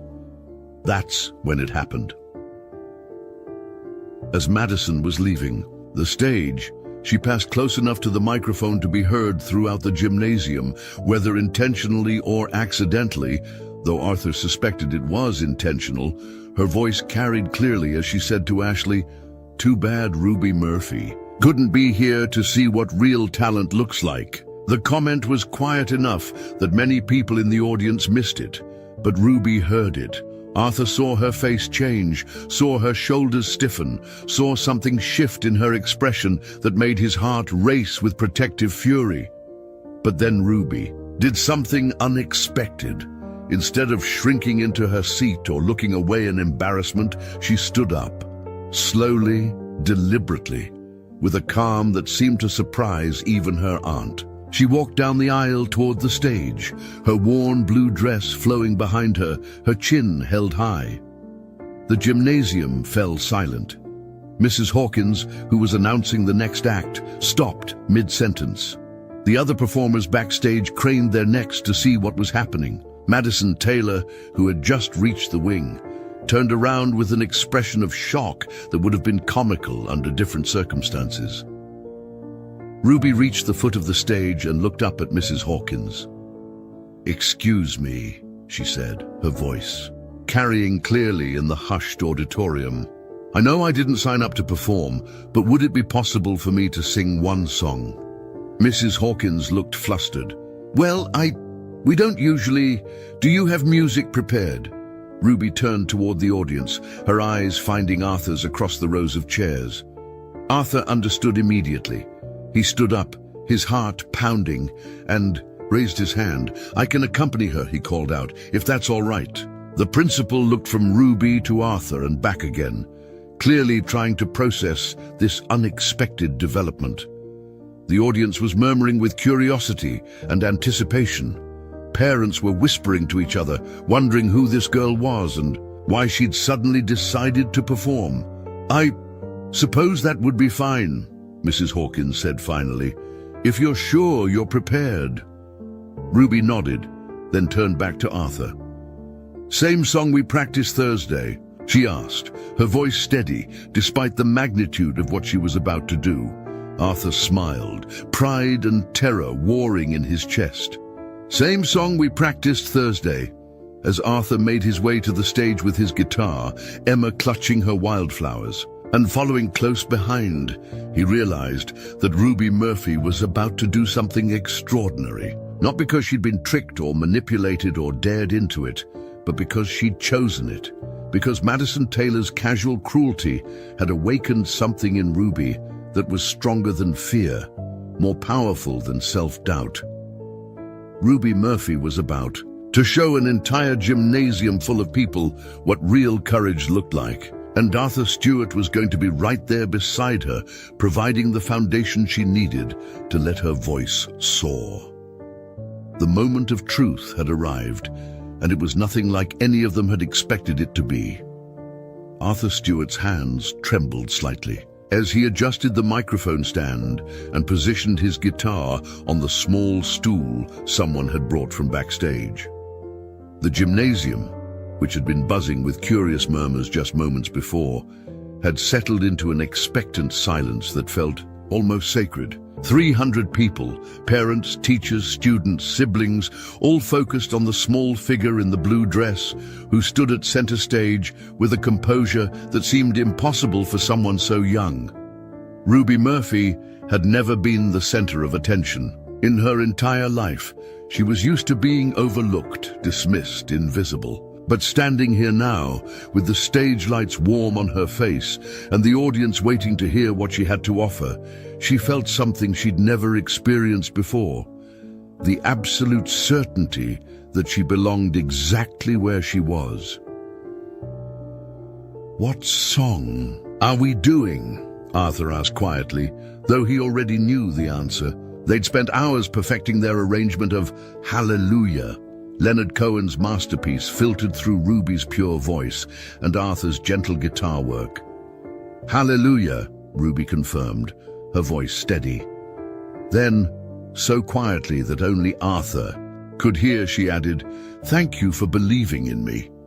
Arthur felt his throat tighten with emotion. "Thank you for reminding me what's worth believing in."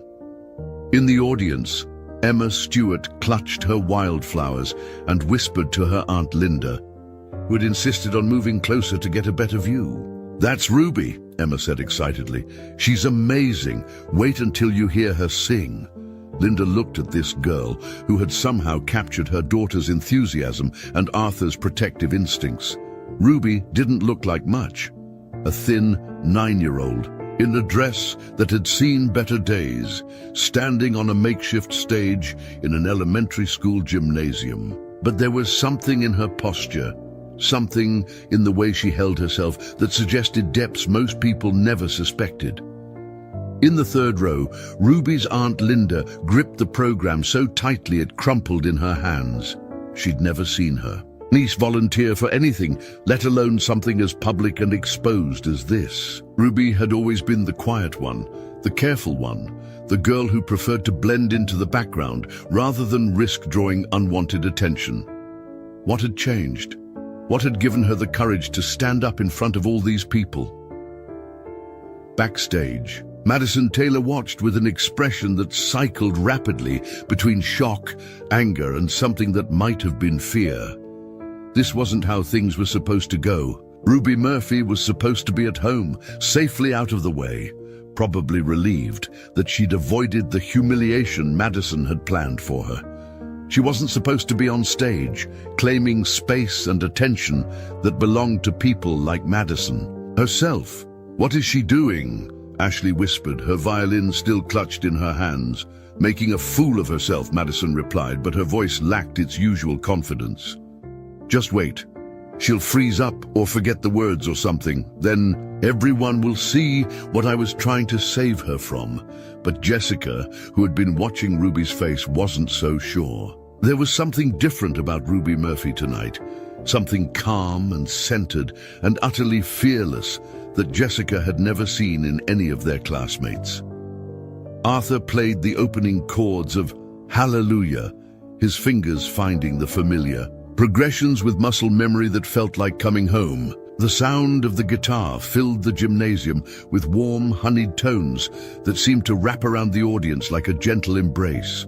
He'd chosen a key that would showcase Ruby's voice perfectly, and as the introduction built toward her entrance, he found himself holding his breath. Then Ruby began to sing. The first word, now, hung in the air like a prayer, pure and clear and absolutely perfect in pitch. Arthur felt goosebumps rise on his arms as Ruby's voice soared over his guitar, finding melodic lines that he'd heard her practice, but that somehow sounded entirely new in this setting, with this audience, in this moment. Now I've heard there was a secret chord that David played, and it pleased the Lord, and it pleased the Lord. Ruby's voice was everything Arthur had known it could be and more. It was technically flawless, every note perfectly placed, every word clearly articulated. But more than that, it was emotionally devastating. She wasn't just singing the song. She was living it, breathing it, making it her own, in a way that transformed Cohen's already powerful lyrics into something transcendent. The audience was transfixed. Parents who had been checking their phones moments before were now completely still, their attention captured by this unexpected gift. Teachers who had seen hundreds of elementary school performances over the years found themselves blinking back tears. Even the other students who typically fidgeted and whispered during the slower acts sat in perfect silence. But you don't really care for music, do you? It goes like this: the fourth, the fifth, the minor fall, the major lift. As Ruby reached the chorus, her voice opened up into something that was simultaneously powerful and vulnerable, strong and tender. She wasn't performing. She was sharing something essential about herself, something that had been waiting inside her for exactly this moment, exactly this audience. Arthur played with a skill and sensitivity that surprised even him. The guitar didn't compete with Ruby's voice, but supported it, provided the foundation that allowed her to take risks and explore the melody in ways that felt both careful and fearless. They were having a musical conversation, two voices speaking the same language, creating something together that neither could have achieved alone.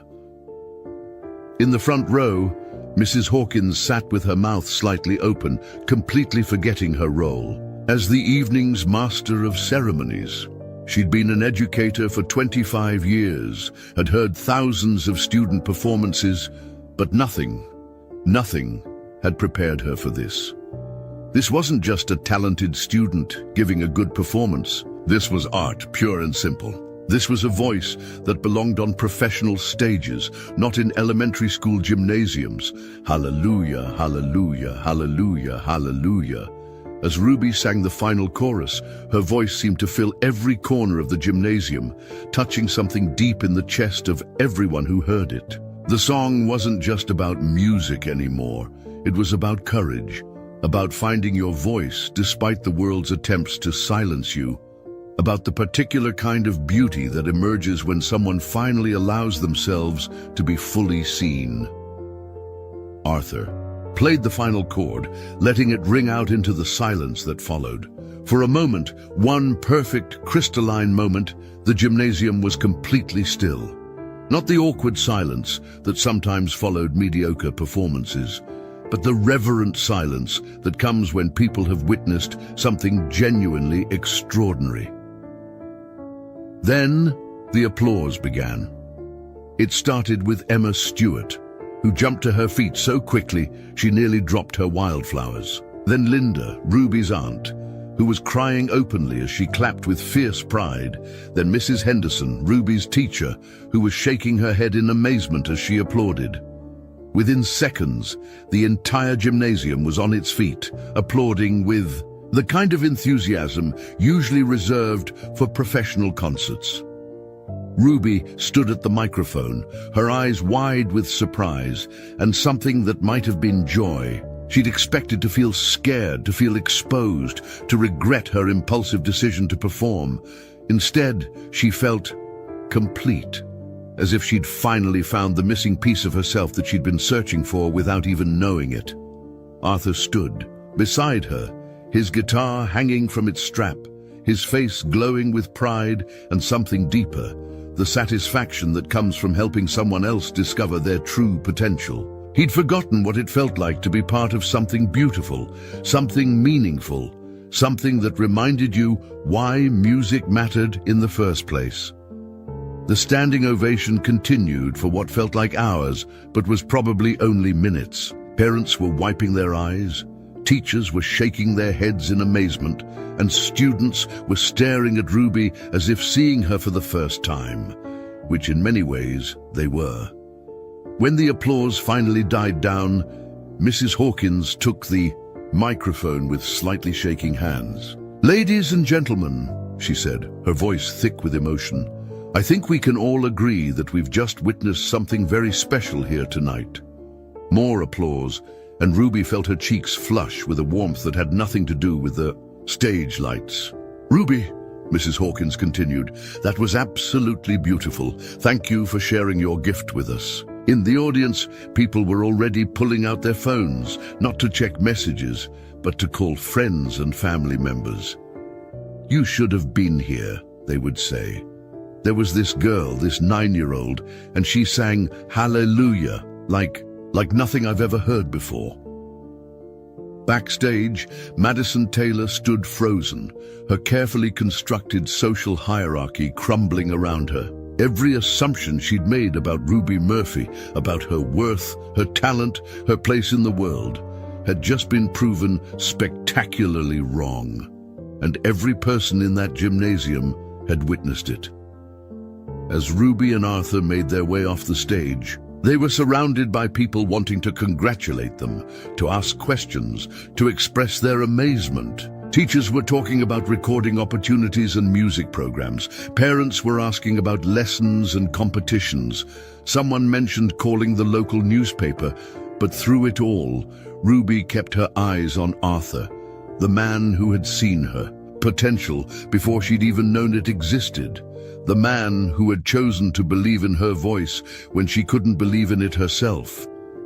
"Mr. Stewart," she said quietly, as they finally found a moment of relative calm backstage. "What happens now?" Arthur smiled, thinking about talent scouts and music programs and all the opportunities that would probably come flooding in after tonight. But mostly, he thought about Tuesday afternoons on the playground, about the simple joy of making music together, about the particular miracle of watching someone discover who they really were. "Now," he said gently, "the world gets to hear what I've known all along, that Ruby Murphy has one of the most beautiful voices on earth." Ruby grinned, the first completely unguarded, joyful expression Arthur had ever seen from her. "And now, you get to remember that you're not just Emma's dad or a guy who works at a warehouse. You're Arthur Stewart, and you're a musician, and you just helped change someone's life." As they stood there in the chaos of backstage celebration, both of them understood that this was just the beginning. The real performance, the one that would last for years to come, was just getting started. 6 months later, the small rehearsal room at the Westmont Community Center buzzed with the kind of controlled chaos that only came from a dozen young voices learning to harmonize together. Ruby Murphy stood at the front of the room, no longer the invisible girl in worn dresses, but still recognizably herself, thoughtful, gentle, but now radiating a quiet confidence that drew people to her rather than encouraging them to look away. "Remember," she said to the group of 8 to 12-year-olds gathered in a semicircle around her, Singing isn't about being perfect. It's about being honest. It's about letting people hear who you really are. Arthur Stewart watched from the back of the room, his guitar propped against the wall, marveling at how naturally Ruby had stepped into the role of mentor. The Second Chances music program, as they decided to call it, had started as an informal idea. What if they could create a safe space for kids who felt overlooked or undervalued to discover their own musical voices? What had begun as Tuesday afternoon sessions with just Ruby and Arthur had grown into something neither of them had imagined possible. The program was free, funded by donations that had poured in after a local news station picked up the story of Ruby's impromptu talent show performance. The video had gone viral in the way that only genuinely moving content could, shared not for shock value or entertainment, but because people recognized something authentic and hopeful in the sight of a 9-year-old girl finding her courage in front of an entire community. But more than the viral video, more than the donations, more than the recognition, what mattered most to Arthur was watching Ruby discover that her gift wasn't just her voice. It was her ability to help others find theirs. "Okay, everyone," Ruby said, clapping her hands together. "Let's try Amazing Grace one more time. And remember what Mr. Stewart taught us about breathing from your diaphragm." Arthur smiled at the easy way Ruby referenced their shared knowledge. The partnership that had evolved from mentorship into something more like collaboration. He'd been amazed to discover that teaching music to kids who needed it wasn't just rewarding, it was healing. Every Tuesday and Thursday, he remembered a little more of who he'd been before fear and grief had convinced him he had nothing valuable to offer the world. In the front row of young singers, 10-year-old Marcus Williams, a boy who'd been bounced between foster homes almost as often as Ruby had been, raised his hand tentatively. "Ruby, what if I mess up the words again?" Ruby's smile was warm and understanding. "Then you'll mess up the words and we'll keep singing anyway. That's what friends do. They don't stop the music just because someone makes a mistake." Arthur felt his chest tighten with pride. Ruby had learned that lesson the hard way through Madison Taylor's cruelty and her own moments of self-doubt, but she'd transformed that painful knowledge into wisdom she could share with others who needed to hear it. The door to the rehearsal room opened quietly, and Emma Stewart slipped inside, her arms full of art supplies and her face bright with the enthusiasm that had only grown stronger since her father had rediscovered his musical identity. At 9 years old, she'd become the unofficial visual artist for the music program, creating flyers and programs and stage decorations with the same intuitive talent that Ruby brought to singing. "Dad," Emma whispered, settling beside Arthur in the back of the room, "Mrs. Patterson wants to know if Ruby would be interested in doing another community performance next month. The Arts Council is planning a fundraiser for the Children's Hospital." Arthur nodded, though he'd learned to let Ruby make her own decisions about performances. The talent show had opened doors to opportunities they'd never imagined. Invitations to sing at community events, offers to audition for regional youth choirs, even a scholarship opportunity at a prestigious music camp. But Ruby approached each possibility with the same careful wisdom that had saved her from Madison's cruel joke. She performed when it felt right, when it served a purpose beyond just showcasing her talent. The music program had become that purpose. Every performance Ruby gave now was in service of raising awareness and funds for the Second Chances program, ensuring that other kids who felt invisible would have a place to discover their own voices. "Tell Mrs. Patterson we'll discuss it," Arthur said quietly. "But I think Ruby will want to know if some of the other kids can perform too." Emma grinned. "That's exactly what she said you'd say," as the session wound down and parents began arriving. To pick up their young singers, Arthur noticed a familiar figure hovering near the doorway. Jessica Palmer, formerly part of Madison Taylor's inner circle, had been showing up to watch the music sessions for the past month, always staying in the background, never quite working up the courage to join in. Ruby noticed her too. After saying goodbye to the other kids, she walked over to where Jessica stood, her expression kind but cautious. "Hi, Jessica," Ruby said simply. "Hi." Jessica's voice was barely above a whisper. "That sounded really good. The singing, I mean." "Thank you. We're always looking for new members if you're interested." Jessica bit her lip, clearly wrestling with something internal. "I don't think I'm good enough. I've never really sung before, except in church sometimes." Ruby smiled, the same gentle smile she'd offered Arthur that first day on the playground. "Neither had most of us when we started. The only requirement is wanting to try. But what about what happened before, with Madison and everything?" Ruby was quiet for a moment, and Arthur found himself holding his breath, wondering how she would navigate this delicate territory. Madison Taylor had left Westmont Elementary in February, her family moving to another district after the talent show incident had made her social position untenable. The cruel joke that was supposed to humiliate Ruby had instead revealed Madison's true character to the entire school community. "What happened before was about Madison, not you," Ruby said. "Finally. And besides, we're all different people than we were 6 months ago. I think you should give yourself the chance to find out who you want to be now." Jessica nodded slowly, tears threatening at the corners of her eyes. Could I maybe just listen next week, before I decide if I want to join?" "Of course. And Jessica, if you do decide to join, you'll be welcome here, everyone is." As Jessica hurried away to meet her mother in the parking lot, Arthur approached Ruby with a pride that felt too large for his chest. "That was beautifully handled," he said. Ruby shrugged, but Arthur could see the satisfaction in her expression.